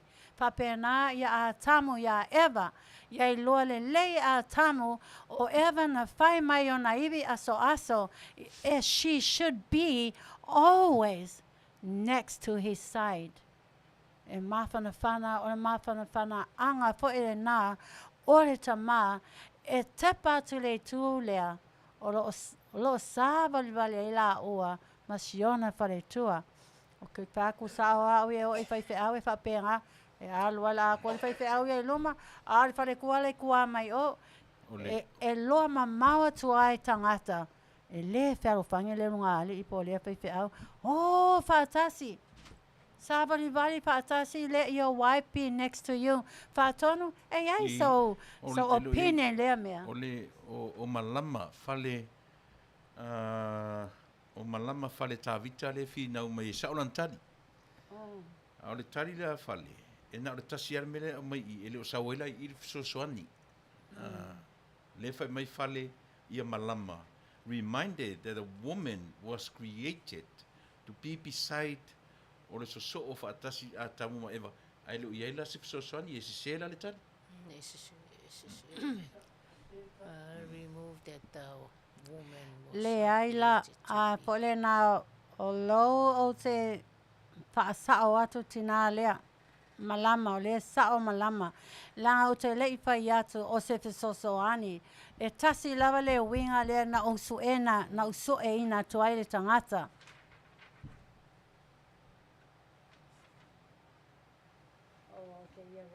Okay. Sa o tango tusi le tali le patonu. Sa o mua lava fesosoani. Ia lona winga e lua tali o le fesosoani ma le sa vali next to him. Ia wangalo la le fesosoani. The reason why I didn't exercise fesosoani because it's a common knowledge, common sense tells that o tina mato tina na whaile atua e whai masosoani o tama. Ale mesa o mana o mia o te na o so e ina tu aile critical thinking. The side, the woman, God meant for the woman to walk side by her husband. And that is unity right there. Well, ele o luma le tina, ele o tua po ele tina, ave ele lofa le atua. E lofa le atua ya mātou tina on the side. Ia, le la o whai aku. A pāpea māsangi oe kamā lea. Ma oe le Faife'au lea. E alu luma. Ai muli mai show pai kua. Ia, o ole ke mesu ia. Walo I'm telling you the will of God. A pāpea la sale aise wisdom ia oe. Ia lawa share atu ia te ole wisdom of God. God created your wife from your ribs, from your side. So that means God wants your wife to walk side by side with you. E loa tu po e tangata o loa Seruka whialo whani a lofa leisi. So, and that is a common knowledge, and that is coming from parables Loke pai a kua ui a rango au fo inga whapenga. I never walk besides my husband. You know, my husband number 1, my husband number 2, my husband number 3. O au lawe alu kua, ai alu ai lumanga ia. You know, lang o au came out lau ke lai kiki very young teenage. Ke lai loa au ia whaingi me o husband mangi wife. Ia alu ala wa uko luai luma. Ia muli mai au ia ma like shopping cart for anga lea. So I whai la ia lo to lua na lua. Ia ole mea lawe tasi. Le la whaafafonga mai o tole tama loa le fia nofo ia au. Oene e whapea o te nofo ia oe. Ole a o muli mai ia oe la ele I whainga le atua au I kua au oe. Na whai le atua au yo tafa. So therefore, you better want me to walk beside you, next to you. Ya, le lau whai aku ia oe oisi la ia qualification. Aba pe oe kamale po kamale fia wo ia o ma fia whai po ia au. Ai avea o ma sik Tamaita'i e walk kua bako oe. Oh, kua le qualify lava kako soli. I want a man to respect me, to allow me to walk next to him. Yeah, and that tells me that you love me. Okay, yeah. Ai lava se mea o ngā le nei po o le mea le nei. Yeah, make sure your wife walks beside you. E alofangi ai o le atua. Ai lo whaape e alo luma ai kua mai le lo makua. E ngosia o le atua. Nā ngai we mai lesi whawhinge ai ku loko luai kua. Okay. O qualification o le fia whai po ia. A whapenga poi oi Jonah, I know o le makamaka mai le fionga le sunga le a Jonah. Whapenga poi me oi. O le mga fia mga o skamalo o Jonah make date. Ia langa kele isi kan tasila la whaasolo mai. Mai a Jonah. Christopher mole o le kolo mole mai ale a Jonah. Christopher mole Faia so announcement. Ile au fia sa mo a koa. Fai ai wa umalo so enga. I am the man. Fai ai I am the man. O ai ala fia kampi mai au. It's no competition. I am the man. Ia wa ule loi le sunga Jonah. O le whaafonga mai wafa mai maka mai pe fai announcement. O le loi sunga Jonah po lea me wa whai mai, he's the man. E leo oe Jonah se kamalo la po. E leo oe o se kama kingo kukua. Ki nganga I whai mai Jonah angei. Kristo lela a maka si ia. Yo o la po. Nanga lai whai mai lava oe mga oe se kamalo la po. Okay, ya maka si ia ko ngei ma si ia kua ya kolu ka kusanga. Ko inga kingo ai oe se ngai koluka usang ko ai o se kingo lo ki mga oi. Ai a fa pe fina ngalo le tua o oi. Yeah, you better make me walk side next to you. Se wa ukala e choke soni. Ai ole tua e appointina le tangata. E ono alofa awale ele lo atu Kristo ko inga alofa. Anga ole tua lofa to tina o tama loa la e whaasino ai le a ole atua o tama loa po ere na ole a lofa ai Kristo. Ai ia paulabele mea ia Samoa. Ole Samoa. I love Samoan people. I love my people. Afe mai le atua ipo se tama Samoa. O to umana tina e ai tina nga kolo mai a. Fia so e mai sana wo. Yeah, pamaistina iu lava leo se liki o so e ko lua alo ke fai yaku lava o a we fia fai sa wo matua sitina or around 70. You know, never too old to date, never too old to love, to fall in love. E umele ola pe a fall in love wo fia. You know, fatula e tinalia. Ole ala le mere e te mana o iai. Mai o te fia luatu I California. o Fetalaiga.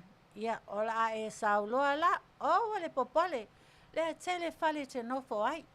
A e sauloa, na taola ia ave oi fai mo special guest. Ola a mata maile le to a tele o tamalo loa 5. Ola a bato e fo le regress, mala e fai e fo yo qualifications. Ia, ona pule la ia o le lalo langi o tamalo po o ai e fia wo ia oe, e pau lava le mea. O le sue, to tonu o le loto. O le va ai atu I fafo, okay? O le la in the future, o le Asoau tina lea. E sau o le a faali atu na fōlinga au le lei. Fōlinga mānaia. E fia fai wo. Ba ai oto. E moni. E leo se radio station so ai ni to alua. Ai. O le service a le mato si fofonga o le Taiai'a fo Manu'atele. O le fesoasoani o le share. Share atu ia. A whaapea o le mele mana o e tangata Samoa. Po o le tina Samoa wa leva na e lonely. Au a ve nei au omnanga. Maalo le atua e maua tuai le tali o tau sanga. Why not? If we are the answer to your prayers, why not? So therefore, ele ai lau masianga sala o le sau oe tina matua lea, po oe tama matua lea, e whailoa ato oe, e fia maua sau paanga, e toi fia whaipo ipo oe. There is nothing wrong with that. E paulava ole au ananga a mātou Manu'atele is all about life.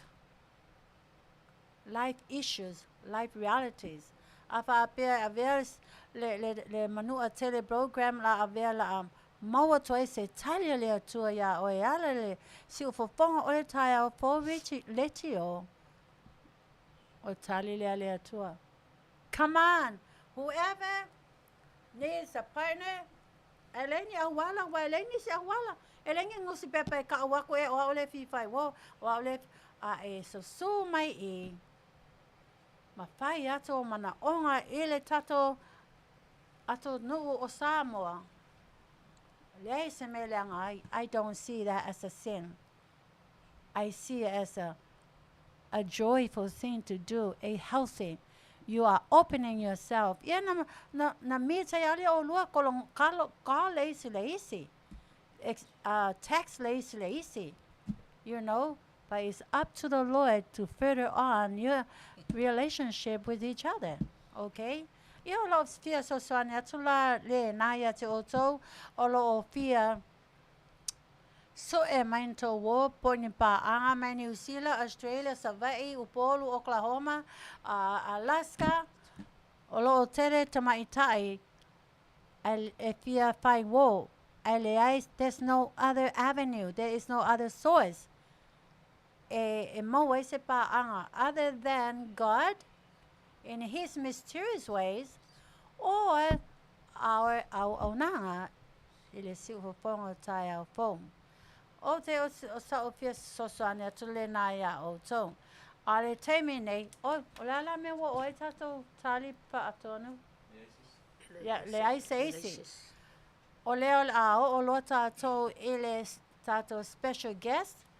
Aile I whai tato special guest, la sauni tato special guest. Se sau lava, se tato pese wha mole lava, audience. Mai mo tato America. Ma lava lo'o mai moa mai. This is your song from Oklahoma, Alaska, Las Vegas, California, Anaheim, where else? Texas, and wherever in the world of America you are, this is a song for you. Okay.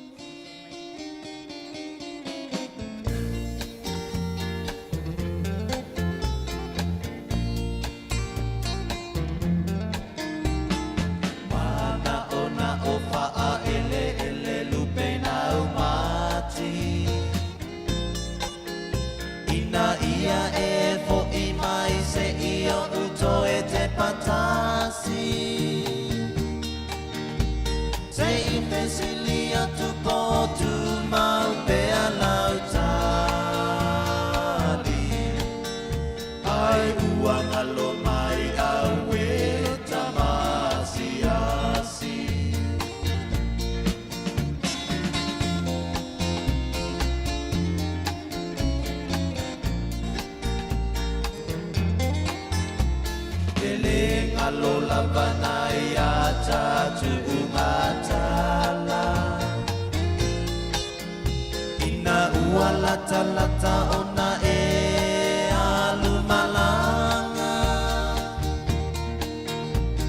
e tu mapea lau pa atua tua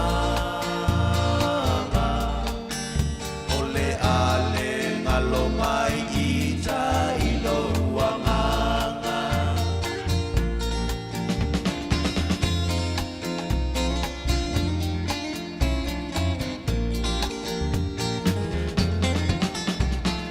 rosa ua sili sili oe ile sasala o lo manongi e tu mau pe ale ngata na ole tawane i manu manu le matala ale elia i ese isi manai ona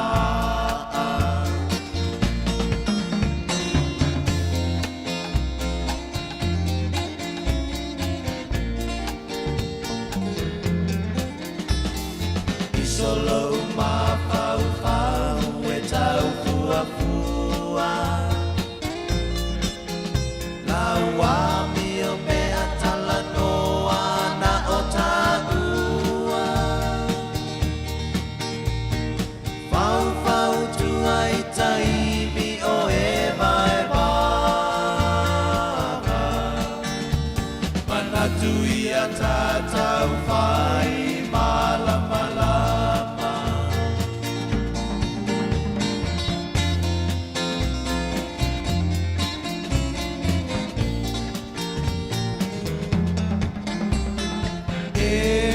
emo solo mai wila itapalangi va amala malama mai ole la lolangi po osulungia oe funga la ukapadi a o esa ili ili atu mosenumana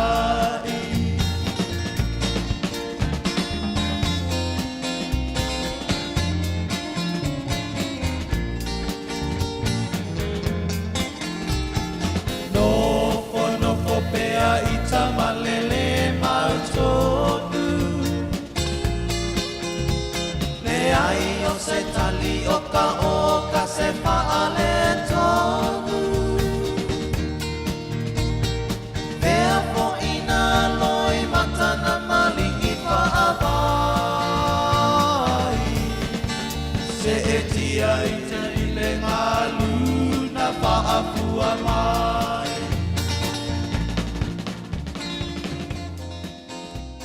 Okay. Hello, greetings to you all in Florida.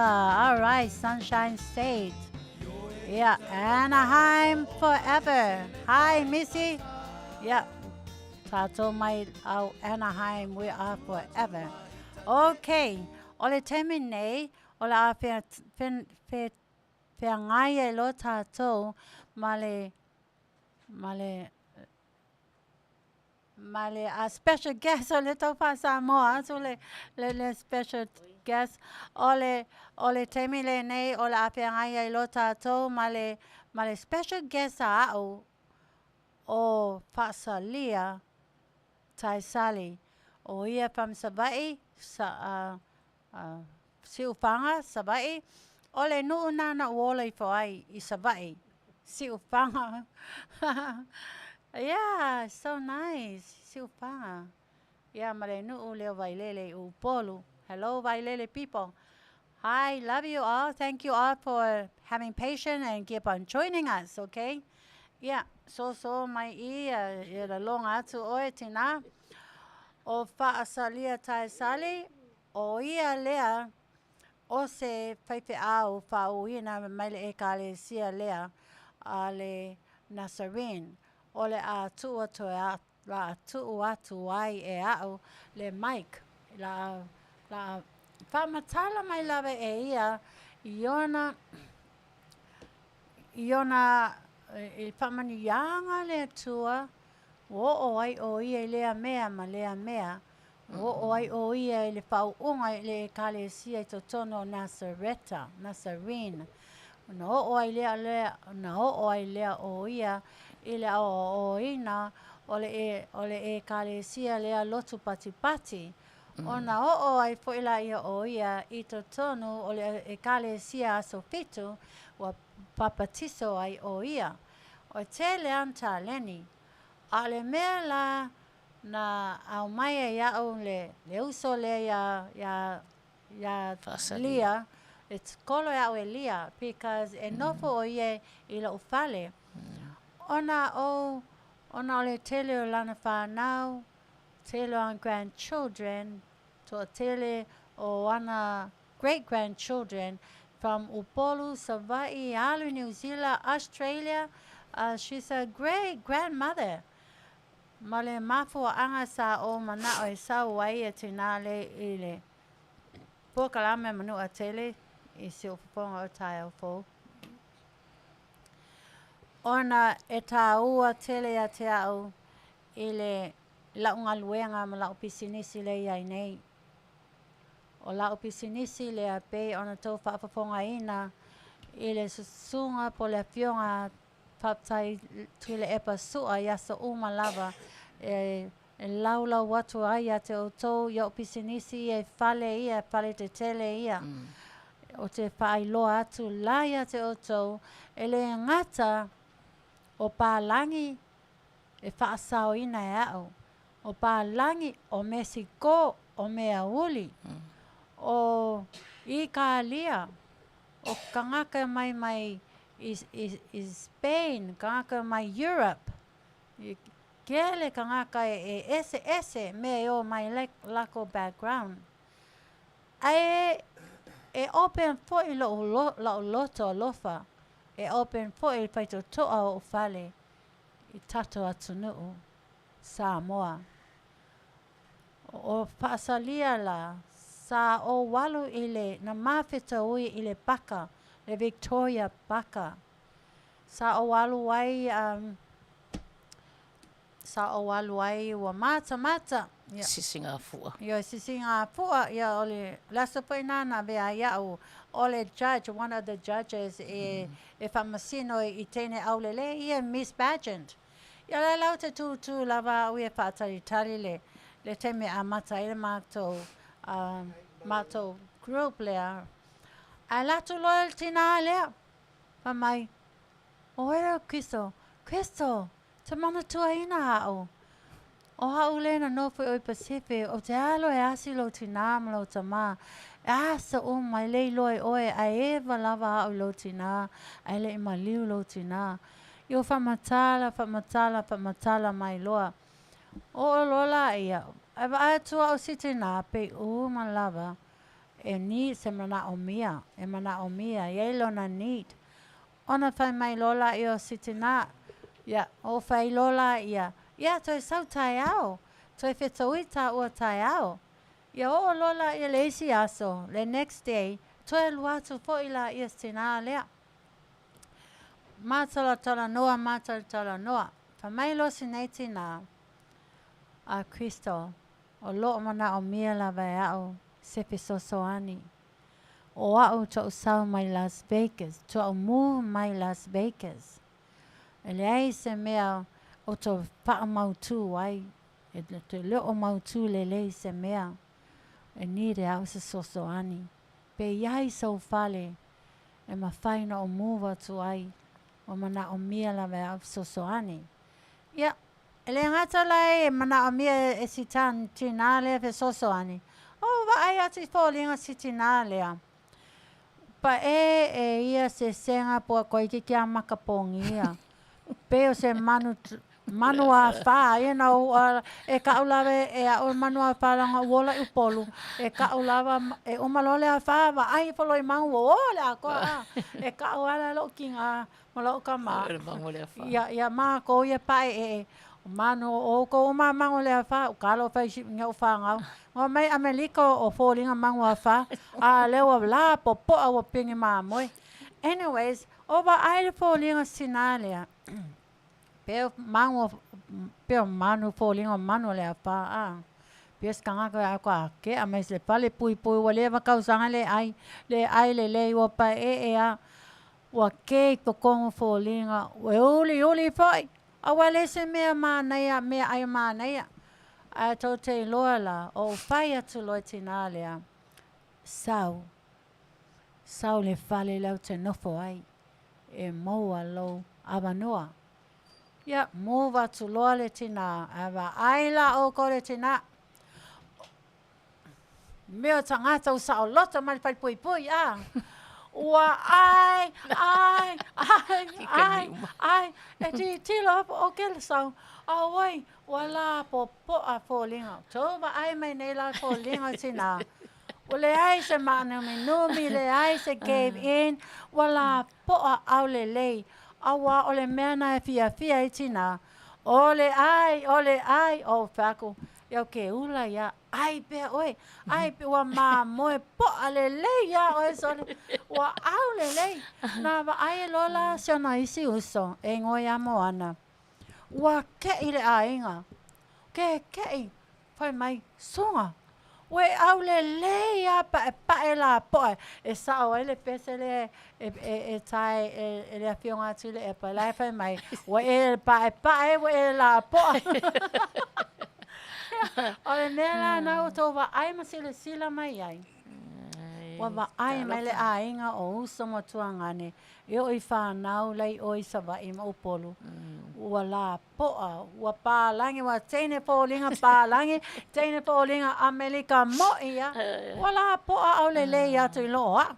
Iau whai atu, ia le ngata le nā. Ua wa aile tina, ua skaili māngaia. Ua mānei anga skaili o ke whai ia, pa māngaia. Ele ngata lai ngā oia. Alei po le si Teine Samoa lai lo ufale. Wale sau nei o ia ma e dialysis. Pa na alu dialysis mai aso. O teine tutuila. Ia ele sau o ia i nei o nei na alu dialysis. Ia o fatula ia tala sau la ia. Fia ia tala wa kolo la ko whangau, langa whangau le sabai o polu, o whai e langa whangau. Kola ngiu sila, kola ngiu askalia, o le lako le ki o le lako kiwi, o le lako YouTube, my Facebook. Yeah, are you people who related? Lovely children, grandchildren. It's my pleasure to have your mom to live with me. It's my pleasure, my kindness to show upon her. It's the love of God. The love of the Lord Jesus Christ. Now we are going to all hear from the new lamp. Ma moe pai na ma moe la poa. Lo suapa o Fasalia Taesali. Okay, let's all welcome sister. Yeah. Fasalia Taesali. Welcome. Yeah, thank you. Ia whaftaitele mo le avanoa. Ia lo wa tau whaafonga le saunoanga le Tamaita'i pule a Kristo Asoau. Pau e whaftai lawa i le atua. Because lo tele aso le o langa ma lo nofo i Amerika e nofo pea o i Las Vegas. Pa le ewa o oti fo ilo to lua fesfun ma le walu pe ngofo lava nga oa o i lunga le fale. Te ia o le si aso e MALO si la o le fatuatua le atua because e alu tele au e tū mo le upu le atua i lo wala awina o le ngalue mo le li imolo na finangalo. E whai pela o ngaluenga awa oso lo ofia sau fia mga opea oso sau pea i California. Le ala leo lo utu o Las Vegas e o sau le la ato lo lua tau sanga. Ai peo na tau whaafonga o sau no le Tamaita'i pule o le paka i le sisinga fua na mawhitawi ai o inano o sue isa upotu e avanoi.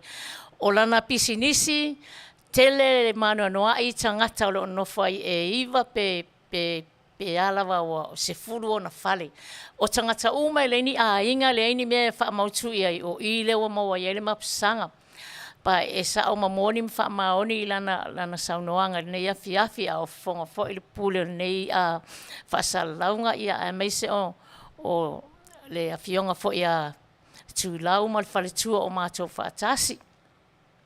Ai e whamaoni mea ma e ui lava laina ina whaale tonu ia ona whaale tonu le aini mautu ia ai li mea lea pena mafua ino usau o lo nofo lava to tasi Las Vegas e mautu lo nofo Las Vegas pai wa ia o manatu se yo sau ia i California le mea ia o tangata pa o sau au ia ele ftau i mo wa fo i fo fanga te musu e soli ia ala fanga o tuangane ma le uso fo ia manai ala to whanau e whaitetea ia o tauana unofa o pena o lava ia alai mali ai lo loto ai o te alo fatele ai i la whanau ma ai nga mai Samoa e le mwhaiana ngalo i talusanga pa wala o fianga i le atua o lana whaamalo longa lo tangata e o le fitse fulu ma le tolu o tausanga pe ana o Samoa wa leva tele whaamai le anga moa ilo o tino tipi lo whaai le mawhaina ai sa ai le tube tipi o mata wa o ta waso o mata whaapipi mata nei o te wa ai atuai o mata whai o mea ta o ai plan o le tai nifo foi o le tai nifo whaapipi isa what you call fake lalo I na sei ato ai whaapipi o le mea leo o ilo tino pe ana o le to anga i le atua malona fina ngalo o te loa leva na ave esea o awol whaatu mo I fuala langi o le whana o le atua pa o lo whatu foi o le so o le tu o le mea o le whaamau ina ia whaawatele ile awala o whatu ia o mana vai pa wa una oti mua o le angalele o le atua ma le whaamalo longa leo mwhai eini toi whaapean tau tātou whiwa ai ai. O te whaafitai tele nei awa noa maua ia Kriso mo waile whale o lo o nofo mo o fia ai mo ia fo e tele tangata o lo o matou mafuta. Ia e tofu ale tangata ia ma le potu e o te oso ai mwhai ei lana ana ngā luenga e whai. Whaafitai tele fo I le sunga le whaasala lau le nei Afiafi o se mua le wa o sa wai malanga mai ma Kristo ia ma le Afioga ia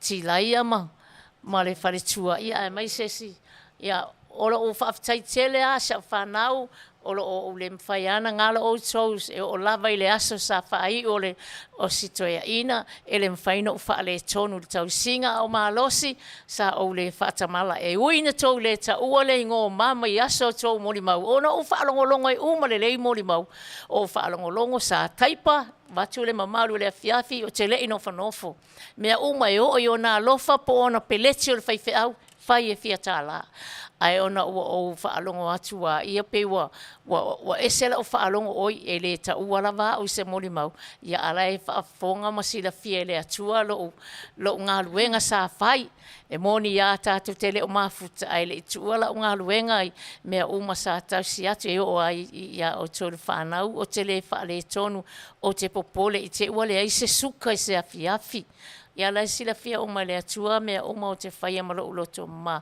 ia ai no o whaale tonu o le tino le nei e whaapene e ina no fo umi tonu nei atunu ia e o te alo whatele mo o tou a inga ma uo ma e masani o lo whaafonga mai nei tula fia ia moli atu le whaafitai tele ia o tou le aso sa whaapene ona whianga ia o stoi ina po le Faife'au sa manai le vava ai atu I le o mai a toa le e kale sia wao ona o le tama Faife'au MALO MALO mai ngā luenga le atua ia la walu ia le o te alu ai e whaawau le ngā luenga le atua a o mauhel ne MALO si lo tino whaafitai siri le uso po o le pule ia Kristo ma le inviting o o ne Afiafi mo ai se langona o se leo mo le nei mafutanga le Afiafi ia Manu'atele ina le Afiafi le sunga ia Tiliai'a ia le fionga ia Tiliai'a ma le whaletua ia e mai se le mafutanga le Afiafi whaafitai ona Yesu amene ia se pai atu la se pai atu tufa atu nei manatu o si nei tina e maua mai loa siaki e mua to tongi le rent ia e umalo to tongi le rent ngā alu lola ia kesi le pasi Ile fupules. Whakau O mea whea ai. lava mea e mau ai le Western Union. Excuse me. E lafo tupe. Ia o tau whanau lea. E le ai se masina. E le i lafo ina toi se tupe tau tinaia te o tau. Tele tau whawelave. O aina watu ai le tupe. O mama. E whaamatala mai umai a te ia tau whaalawelawe ia te ao. O mea onga, o whau unga onga tamaiti, o papaki songa tamaiti, po a mea whono le nuu, whono o PTA, o lana tamale Florence, o lea e pule le secretary au a toa le atunu, le village lea o Siufanga. I le aonga. Le aonga. Tō te wa ai li o tō lea whanau, Florence, o Pelini, o tō umana. Le ai se maasina, e le lafoina tuai, le tupe mama mo o tō. E le tasi foi se maasina, e wha lua le wha tolu, a maua a whain tō, a whaingi kongi o a onga. The most big celebration in the village, o ai e lato e le tupe. E mo e mautou tupe, a lo wa ai le alofa tinei tinaia te o tau. E tele atu na tupe maua atu ia te o tau. Wa a watu le tupe lea, le 5 se lau lea. E a to ai le afe 5 se lau a upolu. E whai e me to te manao ai. E teu ai o tau le nuu. E o atu le nuu e asi atu le to ina au le ioti. O aina, a watu ai tupe, e tango 5 ai o tau, e whai sapasui, e whai me ai, e tau le lei ai o tau whanau. Au te ofo, loa o whaalongo atu. O to e whai mori mau i lomo tangata, ai le ta uina mama. O le atua i ai tō pamisinonga. E le tau, te ofo tō le manatu, a lofa tō tina e ma maula Amerika. E mai fatu. E mai lulu. E mai o ia i tele o teimi. E kolo le ambulance. Alona mawhau e mawhau a te o tō tamaiti e tō te whaalonga. And I hope you are listening. I cannot believe that you did not remember her love when you stood up in front of the whole people, all the congregation, all the village, and did not remember her love. Oh my gosh. I am so sorry, Leah. We call her Leah at home. Leatuivaoalii, you know, e oi tangata, tino o tangata Samoa, ia e oi lato tō tino e leo alo lofa. Ai whawhetai a Crystal, whawhetai lea tua, wa solo mai nei tinaia au, wa ola le lei ai, o le maa naia i olona potu. Fia ia teu. I went upstairs today. I said, what a lovely room. She loves her house. She decorates her room. O le si po i me wa ai. And she dressed very well. O whai aku. So se te mea te alu aiwa, o kai loa au le lei. I wha mai, we follow you. Yo, tingala ngofo le whale le me o ai, ai whai sei. You know, whai la lipstick, whai la ofu manaia. I said, that's really good. Wa ai maua lunga ai. Awa tele o whale anga o kamano loa pālangi mai se koa mea uli. O whaku, ai maulunga mai kamano loa ia. Tato atu nuu. Le tu mama atu tātou, tu au le lei atu tātou, e loa tātou teu. E whaaloalongia ia tina lea, o ia fwoi lea, e whaia lotu. Whaau ula e la degree Faife'au, wa whao ngalo e au wha Faife'au, wha tusau la ia. Ia ele mea au mai o ele atua, no fola e lalo, la whai o e ma leo maa moi. O tato a inga, o au la, o te alu, wha solo whai lotu, o lea whale, ma lea whale, whai e lotu, I alternate worship with each family, with each household that I have. Ao oi, e permanent lava na ia, e lead the worship. Le mela le fale la no foi o ia temine. She leads the worship. She is a shepherd right now.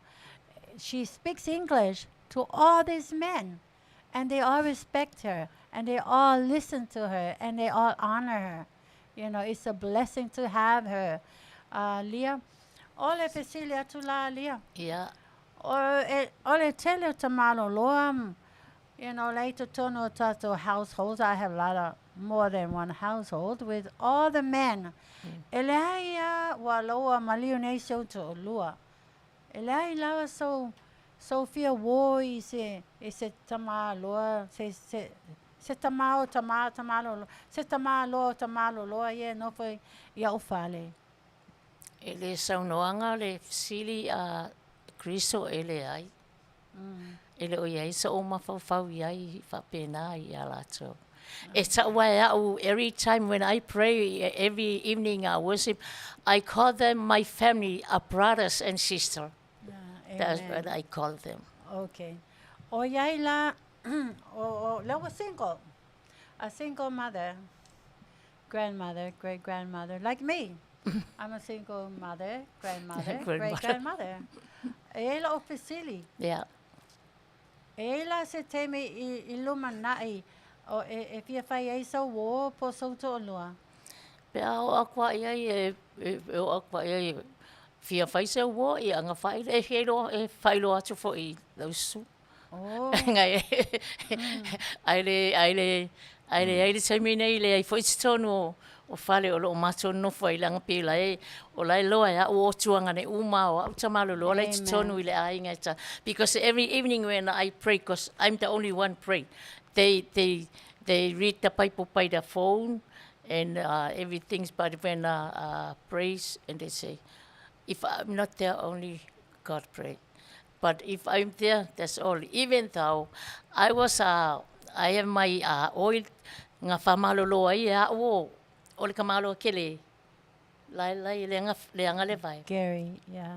Ma le tamala ma sa la lua po sa felo mamalo longa le swa upa ia ona ai le kamalo la mai wa ave esele fusi telea le na fusi lo na vai pasa uni lo na ta oto e pena foi le tamalo la po e la ke alua ia lo vala au lio te fa taile atua man nei vala au inga wa lo asom tau sanga o nga lua le na vala au moni o alu fa nga o le si loku what you call it Assembly of God in Las Vegas o sau foi nei e ola tamalo pang ngo ia yeti mangeo ia o atu foi to e alu o le loku o ke vala uli ai ke alu am fa nga pela o ola mo ke riso o le mero te tali tonu ana o le pipi ile atua e le manga uma ngei ma ile anga ke le mo ai o le kai ngifo nga se a ko ai ko ko fa pe ia o le fa ia nga pungi e sa mai nga I sa walu I le kipi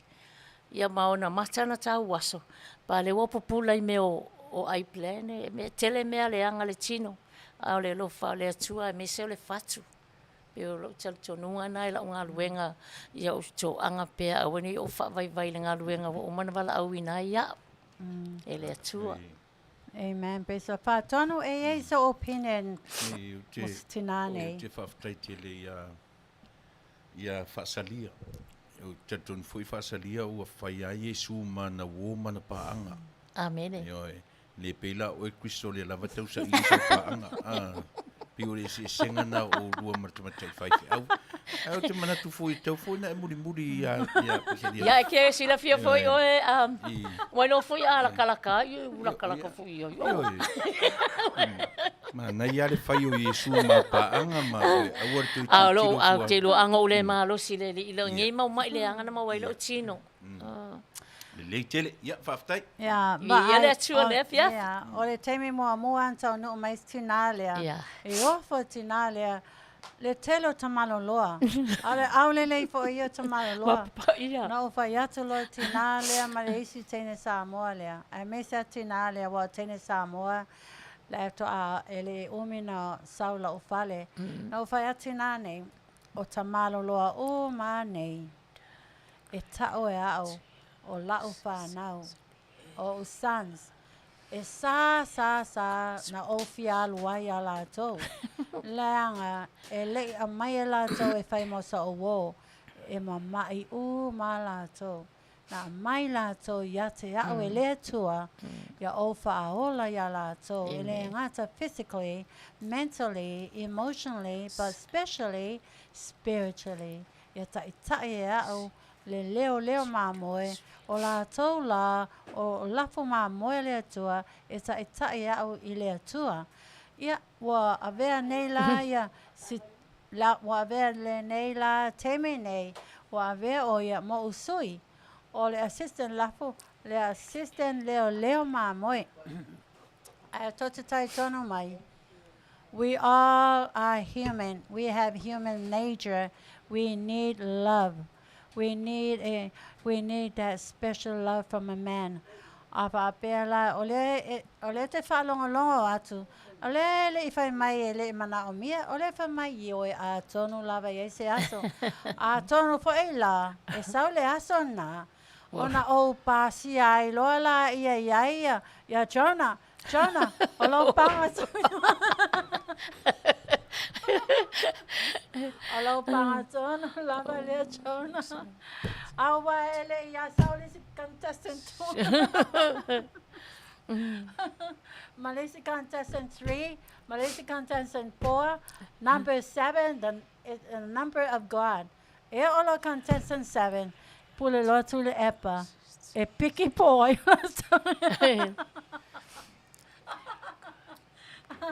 But a mea a tola ia, lava ia, I sao tule epa, e sao matu whātonu o tule epa whawhetai sua. I am married to Jesus. E a tonu e, o Jesus e leini pea, o Jesus e le pepelo, e le kuluku, e le cheat, you know, o Jesus with a pure love. Right, Jesus? Yeah. Amen. A tonu lava e a mai lea tua se paanga real true love. Right, people? Oile e tu mai I. Right, Missy? A tonu e se tamamana ia tonto e kalesia. Anyways, back to Leah. Yeah. Toi tasala pesili. Ole ala so baba aingai ele tu se tasile pale a le te iai nei. O la so baba ainga ia ao male tau singa o tau uma ia. Aso uma. La so ba ai iai. E lau tau singa ia oe. Ma tangata uma to te no nofo le pale na. Ia whaafitai fo I mo le fesili, Kristo. Ta ilo ia I nisi tangata ma le waai pa I a te au ai a mai se le tau singa. I mea lava tau mea tau mafa. Wa pe o le mea le nai I so se mea o I le tangata Samoa. Pe I waai lava ona o winga I mea tau singa wha le tū le tino. Pa ia au, ele o ma vae le tae au ma le afiafi. Na o aso ai na umana tatou malili ia I le aso sa ma le aso toona ai. Paua na o aso le au te ilo ea uia le a o aso umala au te va ai pea I lungo o le laulau o lo latu le tiliva every morning and every evening. So paua la le tangata ia ale fia ai. Ona o lai sana ia mea latu ia lava e kuka o mea ai lo latu ai whaafitai mo le fasili. Au la o tari sa o le na ta ilo ia la tau au ia langa le ai pea o mata o le taiao ma le afiafi o le taiao ma le afiafi la e whaatu le ipu mea ai ma le kiliva ku taiao ma le afiafi I lunga o le laulau ia o la tau wapo o mātou wa o le tangata ua vai ai le kuka le ia alu ia I kuka asiana fasi mea ai mana o ai wa ua mātutua foi pai o te langona o ua le matua ai o Ioi. E mo I te tele tino ma mātutua. Ai o te langona o wale pe o whaalongolongo I talanoanga. Pe o wale matua tau sanga. Nene I fitu tolu pe o whaalongo atu. Fitu tolu. Yo tinale ya lia I kolo e au fasa lia o lia. E fitu fitu tolu an tau sanga. ole whaapopo atu lana whamtalanga I mea ai. Ia. O mea ai, e provide e au. I have my own special chef. O la utama malona to olua o la ua le pisinisi e whai la ua o kukaina o mea ai. For our breakfast, my dinner. Breakfast, my dinner. A o la le weekend, ona afla I o la ua. O for a holiday, ona afla I o la ua pe o le holiday le to ate atu nei, e off. O weekend la, I take over. Ba ai po I la ia tangata o ua me ai la o Tamaita'i le malonto lua a olo le weekend is they see a different taste. E se po le kuka mama ia. Ia kuka la ia au. Ia au ka loe le se o temi. Ia pai ngofia la ku KFC. Ale KFC ale ai alu Pizza Hut. Ia. Okay, ang ka loe kuka le la va even through the weekend, I'm super busy. You know, le so teme MALO lo ai. Ole mea nai e face fai e sa o. Olo le aso tu na le po le You know, fiaro la e sa vali le beach, you know. Relax And my nail I relax lunga. All the big arms of nice men. Yeah, o mai nei lawa se mi nei. Ele I mau lawa se si. Lango oi chona pa e tele oi lima.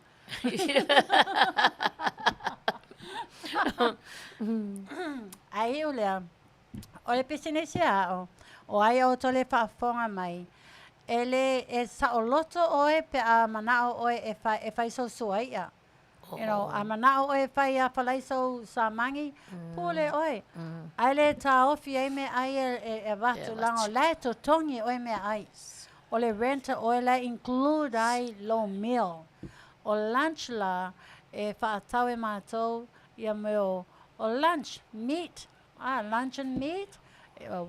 E tui to tona pusa eisa o whalawa o Ia, na pule ala ia oe wai to o tele o tangata. E o ese male fale ele lunch time, ele afternoon. If you o eva, if you o le movie, if you o le beach, if you o ima, or if you o e whai ala tō whaatonga. Ele ai la se lunch e whai to tono le fale. Ai samuisi e mana o ala, o if you whai so samuisi, ia ai. Ia o leisi me o la so lulu, pe o nei, na ole breakfast, ole cereal, bananas, and milk. Lana oisi tangata whapea mai. Seo ai so foi nei heavy breakfast. Seo ai so foi nei nei eggs, sausage, nei waffle, nei pancake, you know. E whai o mai shau tama lea malonto lua. Ia ma fruits, ai whai mai lato. Tatau lava na iai se aso le vai aso. E inu ai le cereal. Let's have a cold cereal. La solulu la pionei. Na ai ele cereal.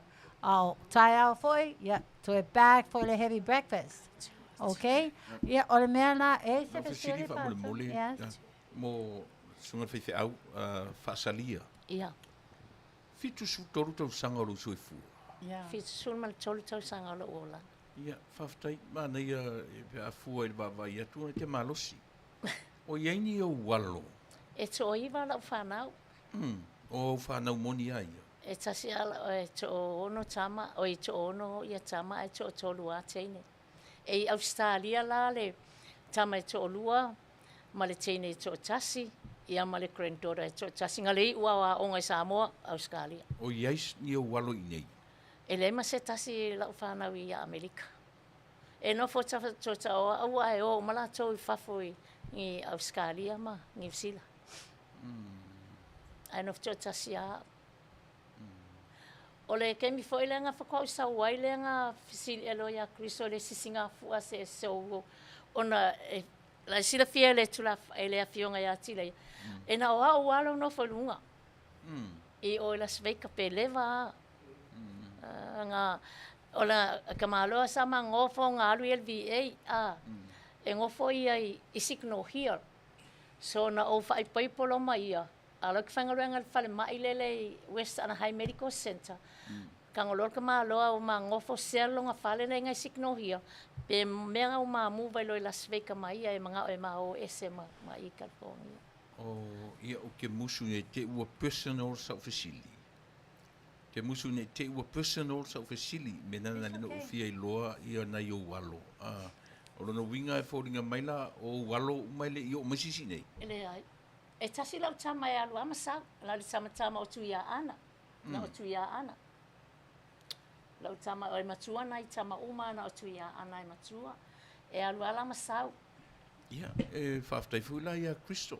Whaftai fuila I Kristo le I le apapatu ia ma alofangia fuila le sunga le Faife'au. Wa leo te whanonto le ordain. Ole. Pastor. Ia, ma lo whaftai. Ele o Yesu tau mawhawhau e au mai nisi o lau whan.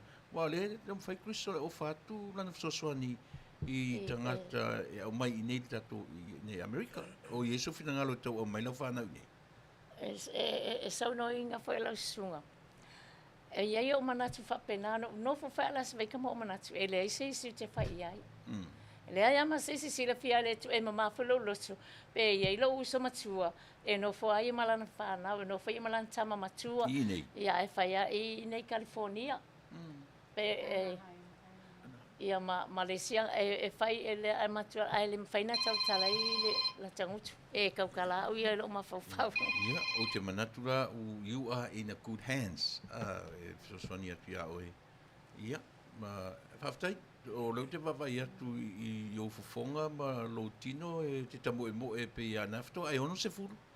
O whaftai na ili atua. Ia whaftai, Kristo? Ia, whaftai. O le MALO sia tina nei e no foi upstairs. E alu whapere stairs, to e alu whapea.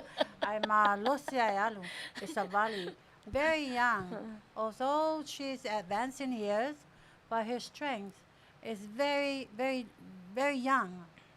She has the strength of a 45-year-old woman. So, we praise the Lord for that. You know, I look at her as I look at myself. You know, anyways, Leah. Yeah. Whaptai te ele lava, whaptai atu lava loa lofa I lau whanau. Ele telo tupe lafo. Ai le e maliu le toe ina, ai oi lunga, le ai se mana tua ina oi. O ke o fosole, ke o fo ia o kokameki. Awa he koe la konga kupe, awa koe la konga kupe. Ka uma foi a kalakua ngafi le la e pe ke musifia ai leo kele o. Ka lo whai a oi. E o whanau ala tō whanau. O la o whanau la e le whapenga. They praise me. They lift me up. They support me. They mention me. They always say, my mom. You know, my mom, you know. Yeah, you see. I lay all of whanau. Oh my gosh. All of whanau ele recognize inga oi numo kangaka. Ua mamai recognize lako kinga. You know, leanga ke la ia me sorry. Ai o mawaloanga ngafi le vili mai o ska o so fanga ka manga e manga o ia o skali ia o kere ikali ya se kali la ngofo. Pai le wa o ia panga lo le alunge ile atua mala nga luenga o le vanga fa le tonu lo tino I mai le anga mawai. Ia lo sona fa tonu fa tai tu le e pasua.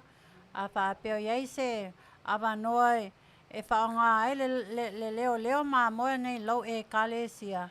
Ie, e o lai awa noa foi, e mawhai foi na luatu e support tato ngā luenga I toi tu, e lotu ia mātou. E mawhai foi na luatu e whaonga lana tā lene e tā la I eile whionga le atua.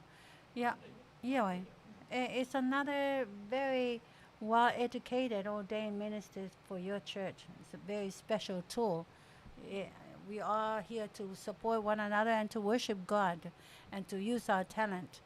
Yeah, talking about talents, la tato atolo tato fashion, say fa'alia tato tota leni a Sarmy. Okay, say tamala se pese, o say siva tu ai mato, say peste Samoa. You say siva le saba ila. Oi. Malali sabai. Au.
whai a onga maua e koe maua Se si whai a onga pei o mama A penga mai ono o langa ia i ila A mene se ki men sasa ia ila Mai o whakuanga so koe inga pe ale pisa O ki whalongo ni engi o ka ringa E uku whale aku ai sole se kukure nei Pe a whai so a ila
When my hormone treatment stopped working for HR positive, HER2 negative metastatic breast.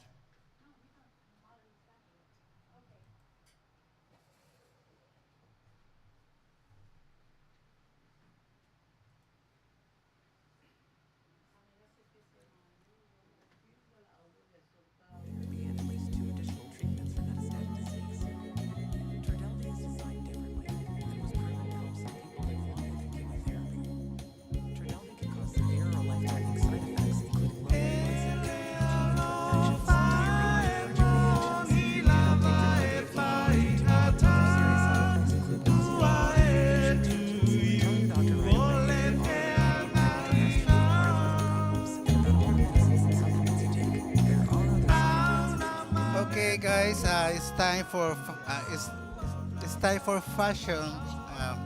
Let's talk about fashion and style. So for tonight, we brought you this look for Crystal. It's an amazing evening gown, which on top we put this stole. It's a fabric. So the dress is backless and so you can actually cover with a stole. I mean, you can wear it for summertime or for winter. So you can cover with the stole at night, and during the day, so you can wear the dress just without the stole. So you can be nice and comfortable. The top is made out of metal. It's kind of like a halter, and the back is like a corset. So you can tie it and make it very fitted. And then the long skirt is kind of bold, like a bold skirt. So it's backless, very sexy in the back. If you're ashamed to show your back, so you can cover with the stole. So the stole farm, it makes the dress more elegant and glamorous. And also, as always, she's wearing her hat, matching the hat with the dress, with all the accessories, all glamorous. What do you think about the look for tonight? I think she looks very elegant, glamorous, like always. Yeah. So the ball skirt has a short skirt lining, and so it's all see-through. You can see all the sexy legs.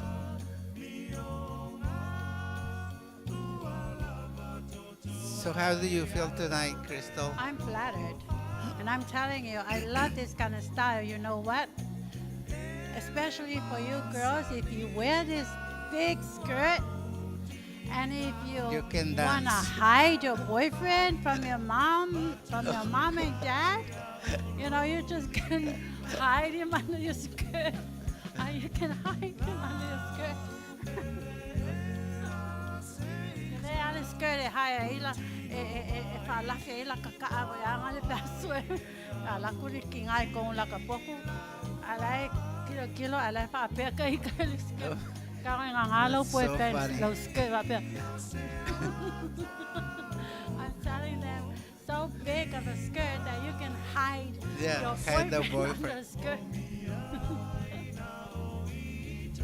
The skirt is a see-through skirt. Okay? Yeah. So it's very sexy in the back and very sexy at front also. So it's very, very elegant, and it's a good gown for any special occasion. It's all sparkle, the skirt, so it's very glamorous and elegant.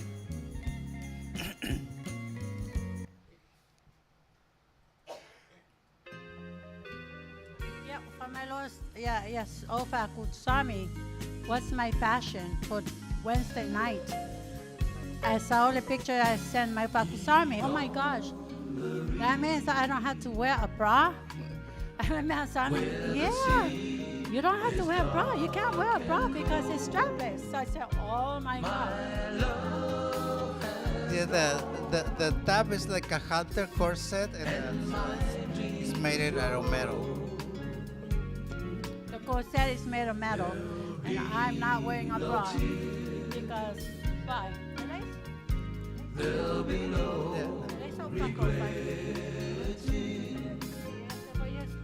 going to style them on your teenage, you know. Okay, kaya wonga school wonga ko sa. Yare como faya ko pakista ya share como ko kengeki, yo le prom, yo ko paki. Alay mo ka ko style America, Harley Polly style. But it's we're gonna go back there. I say, Tamaita'i musika, I tata paatono pa Manu'atele, ala o losa so ile poetasi, o Tiliai'a ngai poetasi, alela tata ba paatasi. Oh my, for the first time. Okay. Okay, guys, we will be right back. We're gonna bring you the fashion poetasi. Till then, my heart will be on.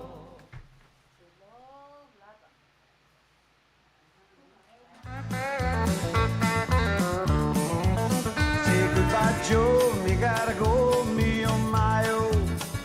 Goodbye, Joe, I'm gonna be road down the bayou. Oh, my Eve on the sweetest one, me oh my own. Son of a gun, we'll have big fun on the bayou. Oh, jump the line, I go fish pie, I feel it come on. 'Cause tonight I'm gonna see my shadow me. Toe whamanatu atu, tama matutene tuai uma korisi o avele, whaia tatou fontanga i lasa spumareono, masina nei, i le tuatu sipe o na se temi on whailo atu lea, a o le tatou sa iringa atu pe mua o le aso lua spumatoru o le masina lava le nei o se tema, ia o le tatou papakiu, o le tatou plate sale, tatou uma o Ali'i ma Tamaita'i, tamatini tuai o korisi avele, whautangia mai le tātou whaasirisilanga whamole ia o le taumwhailava sa ili se tātou sao, ia ua le whamanatuina o le se lautou sanga, o le korisi o avele i masina o iuni i le tausanga fau. E ngata whaila i lea, ia o lo ieri whalaputonga o taua o le atoa o Samoa USA, ia o le a o sa i USA nei, lana sa ilinga foi o le awhaia i le aso toru se fulu o le masina nei e Faife'au i le aio Compton i le hall a le kale si aso fitu i le Afiafi o le aso na i pe a mawai ngoto le la ia o le sapati a le kale si aso fitu i le whatino ina i le hall i lungo Santa Fe, City of Caution, City of Compton le aso toru se fulu ia o le tausa i le lava o se ofisa ia ma se fale se hall e anga iai tangata Samoa ia mo tua inga me whairo tātou atinu. Ia pi o nei morning ala tio sau koko Samoa. Ioi, o lo maua tatu koko Samoa. Mai lo tatu atunu o fuo fa eleanga ia mai lo tatu atunu ele aise tupe tatu ele se tupe le tio mawai le fu sau sene mawai. Ala soani le le tio mo o alo ma tama whanau o tatu atunu. Ia o nofo ma leo mai a tatu me tō tino. Iau Tulau ele mo tatu lau whanua. Ia o sia lātou soifua ma le ola Faife'au.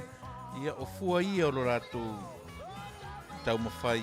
Ia le afuai o na walau atu le tatu atunu. Walau mai whaatau se koko. A whai maor mea o lo e alarai se fulu at least. Nga alafo atu e tele for the shipping e watu. Il na o le lima ia ni koko. Ia, pi o le na o ne ngalo le whangu asia le atu ue. Walau mai i le lima ono lua.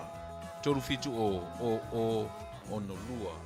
Whangu asia mo lo soifua MALO lo ina.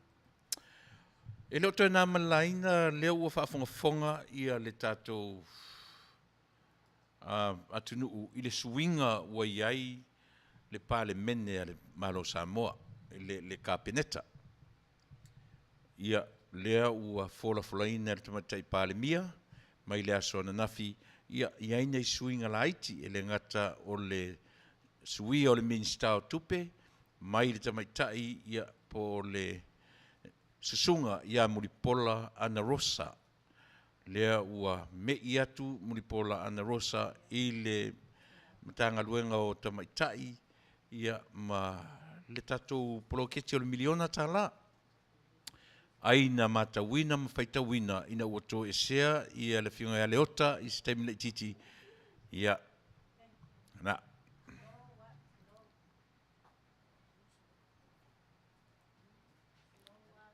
Ia whau au tatou proklama.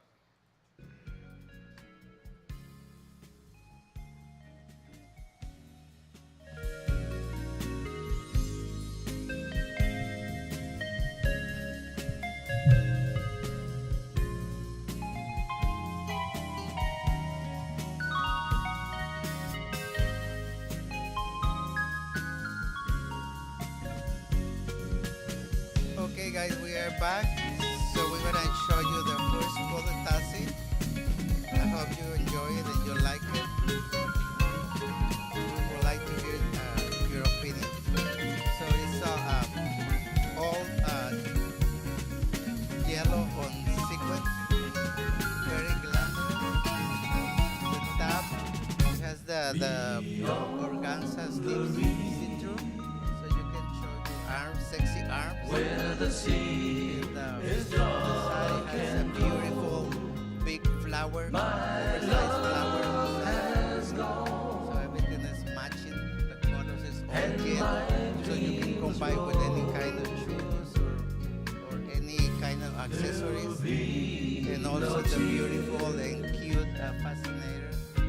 There'll be no regretting. Will she remember me? With the design. Will she forget? It's very simple but very elegant. I So you can go to a said special special occasion. for the trade What do you guys think about the look, about the design? I send my lonely heart. So how do you feel, Crystal?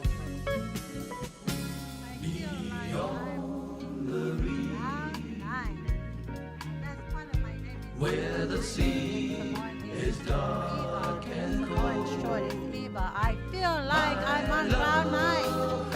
Woo! Wow, I'm so amazing. Amazed of your nice talent. Awesome talent. And I was never, like I always say every Wednesday, I was never there when he designed, when he made it so all his clothes. I just now see this. I just now put it on. And it fit me perfect. Wow, thank you so much. And my favorite color.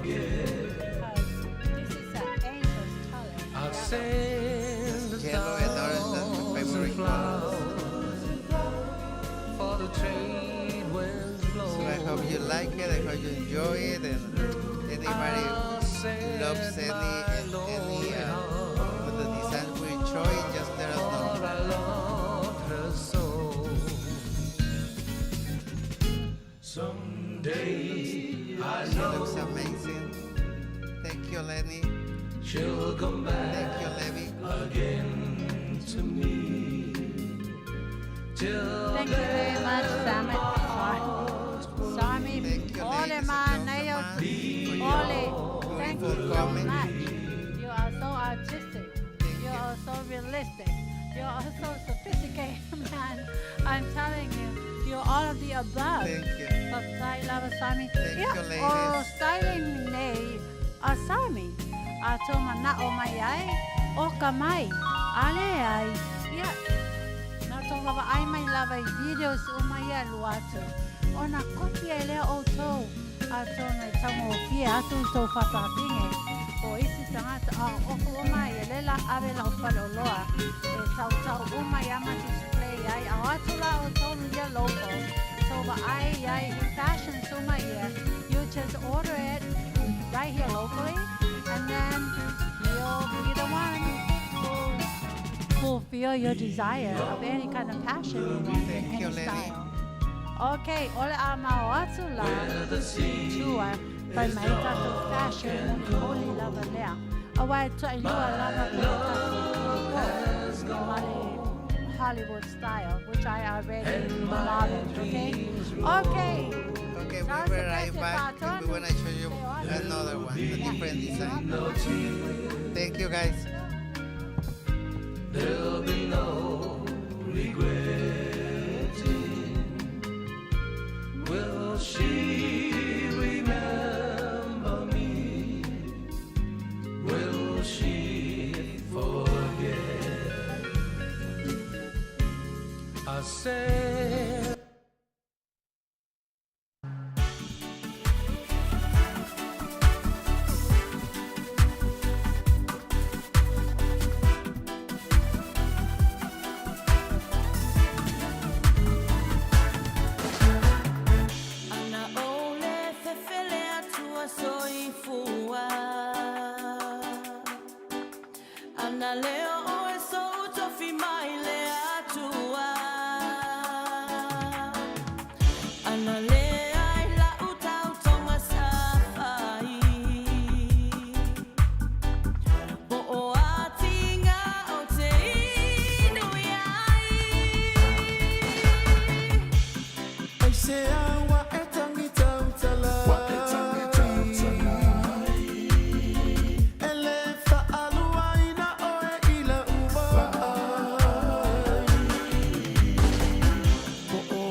Tapuala le presidente o le akopa USA e au le le mo i a Kristo. Ah. Ya, na, eu te vai a Tulau.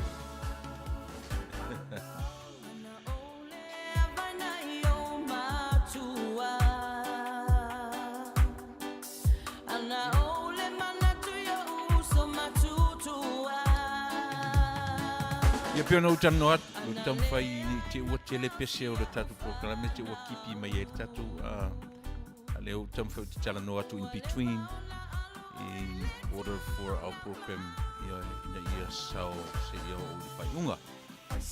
A o le tūranga na Samoa na ua o tū whaafonga i le suinga o le tatu kapeneta o iai le teminei.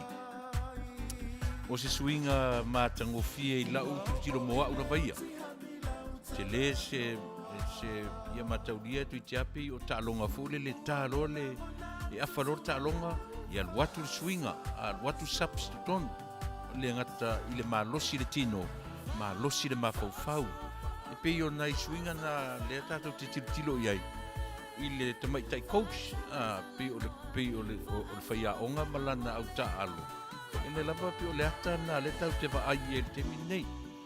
Ua le ua afa le no fōinga ua lua tau sanga manai masina. Ua iaila le mawhauwhaunga le Tamaita'i coach. Tamaita'i pāle mia malana kapineta. Ua ta tau na whaise swinga. Whai tau whaise swinga ia maua le maro si fau. I le tino, ai sili le mafaufau. Ia wala ma aua ne ingase ifo. Aua lava ne ingase ifo. Ia le faitau o le atunuu. Ma le mata watu. Ale lalolangi. Ai maise fo i le vava i atu. Atunuu te telo lalolangi. I ati nae ar tatu atunuu o whaatinoina. Tele le mau ati nae o wala ngā lue. Ma le io e pira o le lavae e Faife'au mai nisi e o iaisi ati nae ar tatu atunuu. O le mea manino lava tele mana noai i ati nae o lo whaatinoina i le taimile nei. O no winga la e taua le whaiosina fesuia inga o te tonu lava i le toi reshuffle inga o le tātou kāpeneta oka se mātango fie. Suia mawhauwhaunga fau, ia o le malosi fau, ia ma mea umawhapena tātou talo ia le afa muni o le tālonga. Leo o toe lua tausanga o lo toe wa iei nei suinga, whapopo minsta, ia toe fesuiai nei i matanga luenga, i vaenga i tutonu o matanga luenga o lo ngalu ai, toe fo i Tamaita'i pāle mia. Lea o iei le tourism i lalo o Tamaita'i pāle mia. Ia, nei fesuia inga laiti, o le minsta o tupe, wai le member fo, the new MB, member of parliament, i mai le vai maunga lo na tolu. Ta sile nasu i Fetaui maona nga waa, ia ma o lewa fo i o nga lua i tutonu le MALO, ia o te tutonu lava o tala fia ngai, vaenga uma ia mo le au tau Tiliai'a, le ofu muli o le tātou fashion show le nei Afiafi, ia pi o le mele o te whātumpu atua i si vaenga sia, ina ia mawhai o na longo puili ia, lautou whaafongafonga, ia o anga ia Tulau e tua e sui mai ia la e masarato e tasi ale ofu le totoe io e ona anga ilola ia le fai unga o tatu por kalame ai pio nai mea tauana o te lelo ia te oe ai siri on tauana i la u tilo.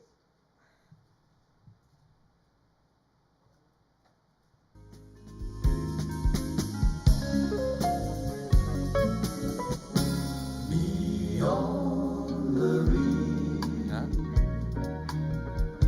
where the sea is dark and cold, my love has gone, and my dreams grow. There'll be no tears. So we brought you a red puletasi, as many people ask for a red, so we brought you a red puletasi. It's all embellishment with Hawaiian fabric. It's very summery. It has a beautiful ruffly sleeves, and the top also has a ruffles on the bottom.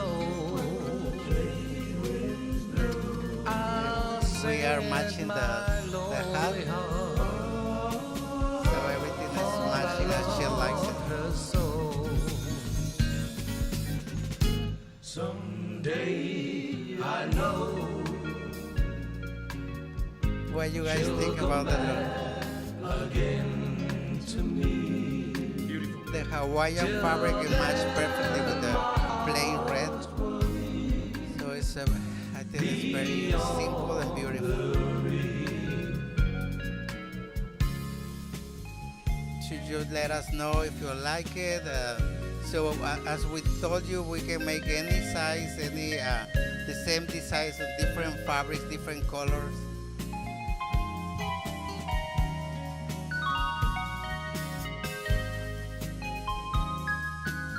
So how do you feel on red? Lady in red. How do you feel, Crystal, on red?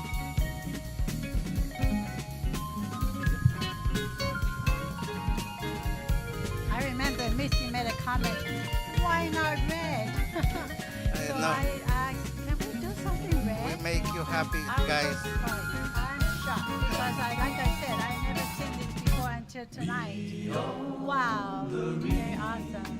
Thank you so much, Sonny. Thank you guys, thank you ladies. My love has gone, and my dreams grow. There'll be no tears, there'll be no regretting. So you can write down your opinions and make comments, and we appreciate it for that. And so we'll be happy to answer any question. I send 1,000 flowers for the trade wind blow. I send my lonely heart. So how do you feel, Crystal? You wanna say anything? I feel marvelous. I feel so overwhelming. I feel wonderful. And I keep on saying you're an amazing person. You're what you are, what you call a professional designer. Wow. Look at all these people. The nice comments. These are all your fans, all your friends. Wow. They're amazing.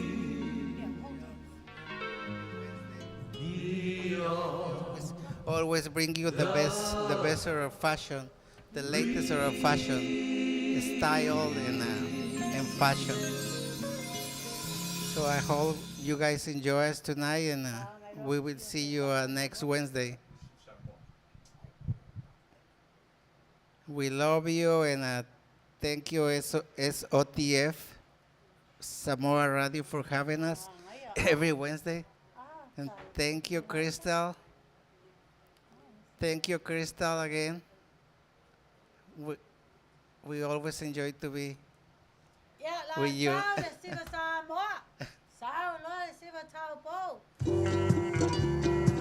God bless you guys. We love you.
Solo na ie fa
Ia, whamole lava, lau sunga whatonu, ai rei whaumaina po kalama Manu'atele. Se o mantua le as whanau o se o tolua, le aso tolu. Se whamole lava. Se i tā mai ale pese fo i lene. Se i tu mai a lona alunga so o talunga iai. Whamole lava lau sunga Taesali. Ma mole atu ai o lo whaanga. Se o mātou ainga. Ai rei whai uina mta upu un mātou proklame. Ma le whaalo alo lava.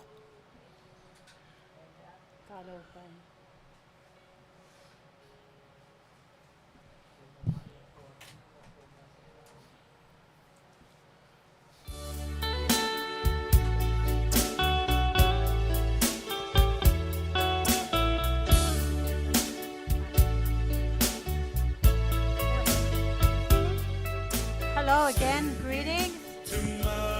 Special dedication from Tiliai'a. This is our last request for Alofa.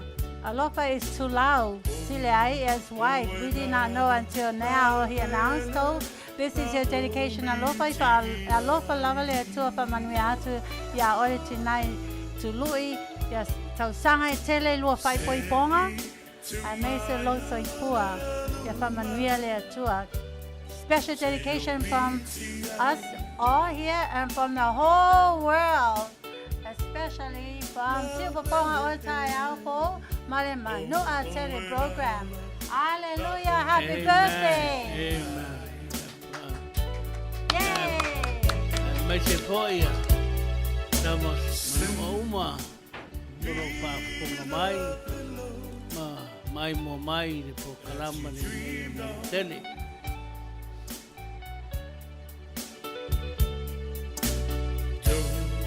You know that I'll be there for you.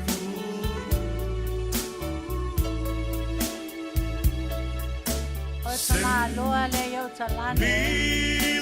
O la o tuangane. O lo tuangane. O te tuangane ya te au. E uso matina. But most of the time he was with my parents. O lona tina e matua atu lo tina. So he is my brother. Thank you. Dream of it too.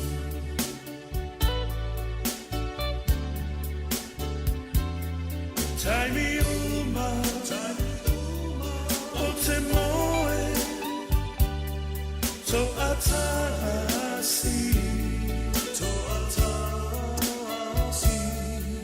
male, mawhai na nalo, ai oe langani.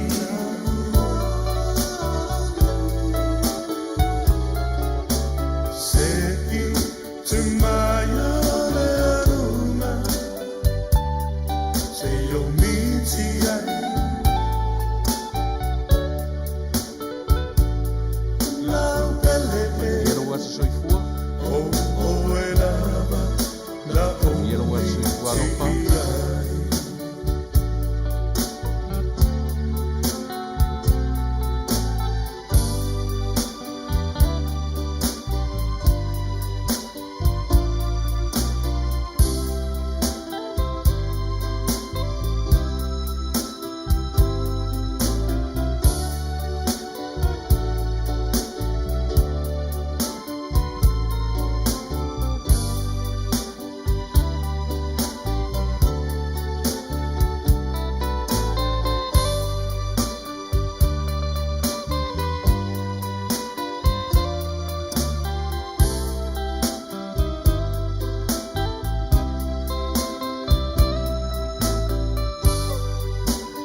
O te tartono, ua whaamariaina, la o tō mai moa, ko la o tō sila. I le pōkalama sa whawhenga iai. Te tua whina ia Leatuiva, Asoau. Mono nei tangata me ni isi o lau wala uria, e meise e whatonu ia turepa. Le nei Afiafi. Lea ua moe nei manu le ata. Ua moe fo'i fungal fasa. Awa lo tele a upu manu. Ai titi upu mana. Ua tatou whero ai pea. O i le mataala o sanga mai. A o le afo tai. I le alofa ma le anga lea le tua. O i atu la ia le vi inga. O whaane tanga. Ma le whamanu i lo tātou matai. O lo nei Afiafi. Ma le pokalama le Manu'atele. A whaia iai se ma se a leu foi. La au tau sila mai. Ma la au tau whaafonga mai le pokalama le nei po. Iai le upo le mātou motu. A vea ia, le uma au fotu. E lafo ai ai. E le toi manatu ai. Ai maria a whenoa o tau loto mo tau whingano. Se tau ma whainga whare a wau le nā. Ale Manu'atele le nei Afiafi. Ia rofa le tua. Ia te o tau umalawa. Whai mapaanga po wha. Ponga mai ma sila mai. Ia maua pea le ola soifua lau le lei. Ia te o tau umalawa. Ia so uma. Au tātou wola le nei na langa. Wha pea fo'i. Tu pāo wha whengainga mo lātou whaitua. Ia wheaula pea le muri la a wale tala lei. Whina ngalo maloto. Sa moa lo whawhengai mo o tō i nei mai tau ma o tō e kālesia. Ai siri ni whaatumu le utu. Mai le tua a wale upu fola mo a o tō e kālesia. O sa mātou whaitau lea nei a whia. Ia whaatō whaasoifuina. Tui ova lo tātou wā. Ia soifua ma anuia le whia. Soifua.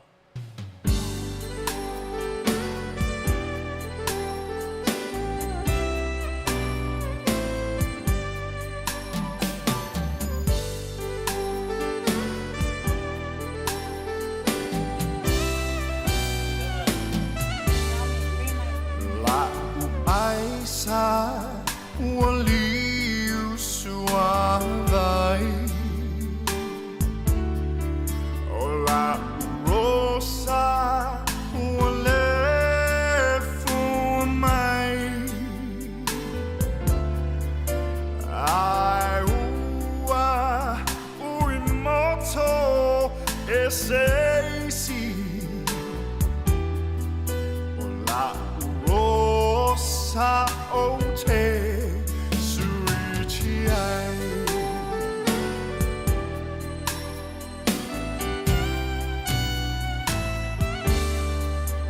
Awe se me a whaingata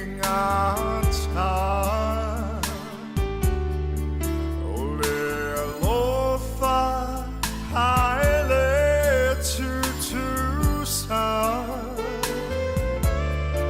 Na ole moe hai mapu I tinga Tale lava le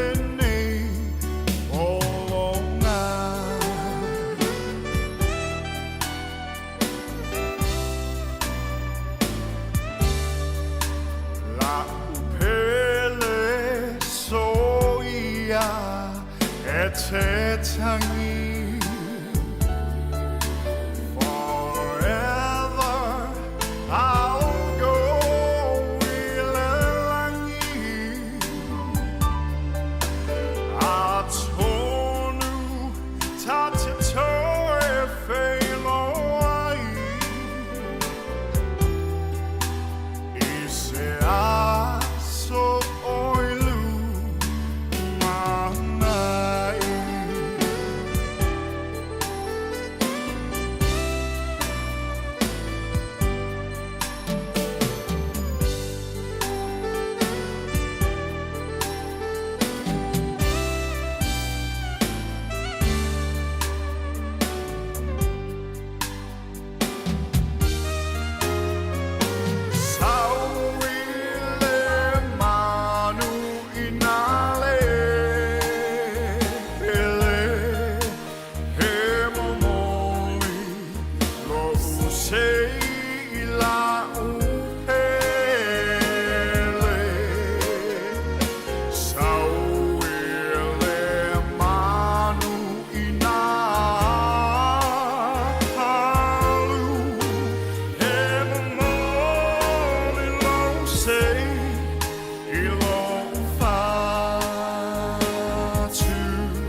with got to be metallics, I don't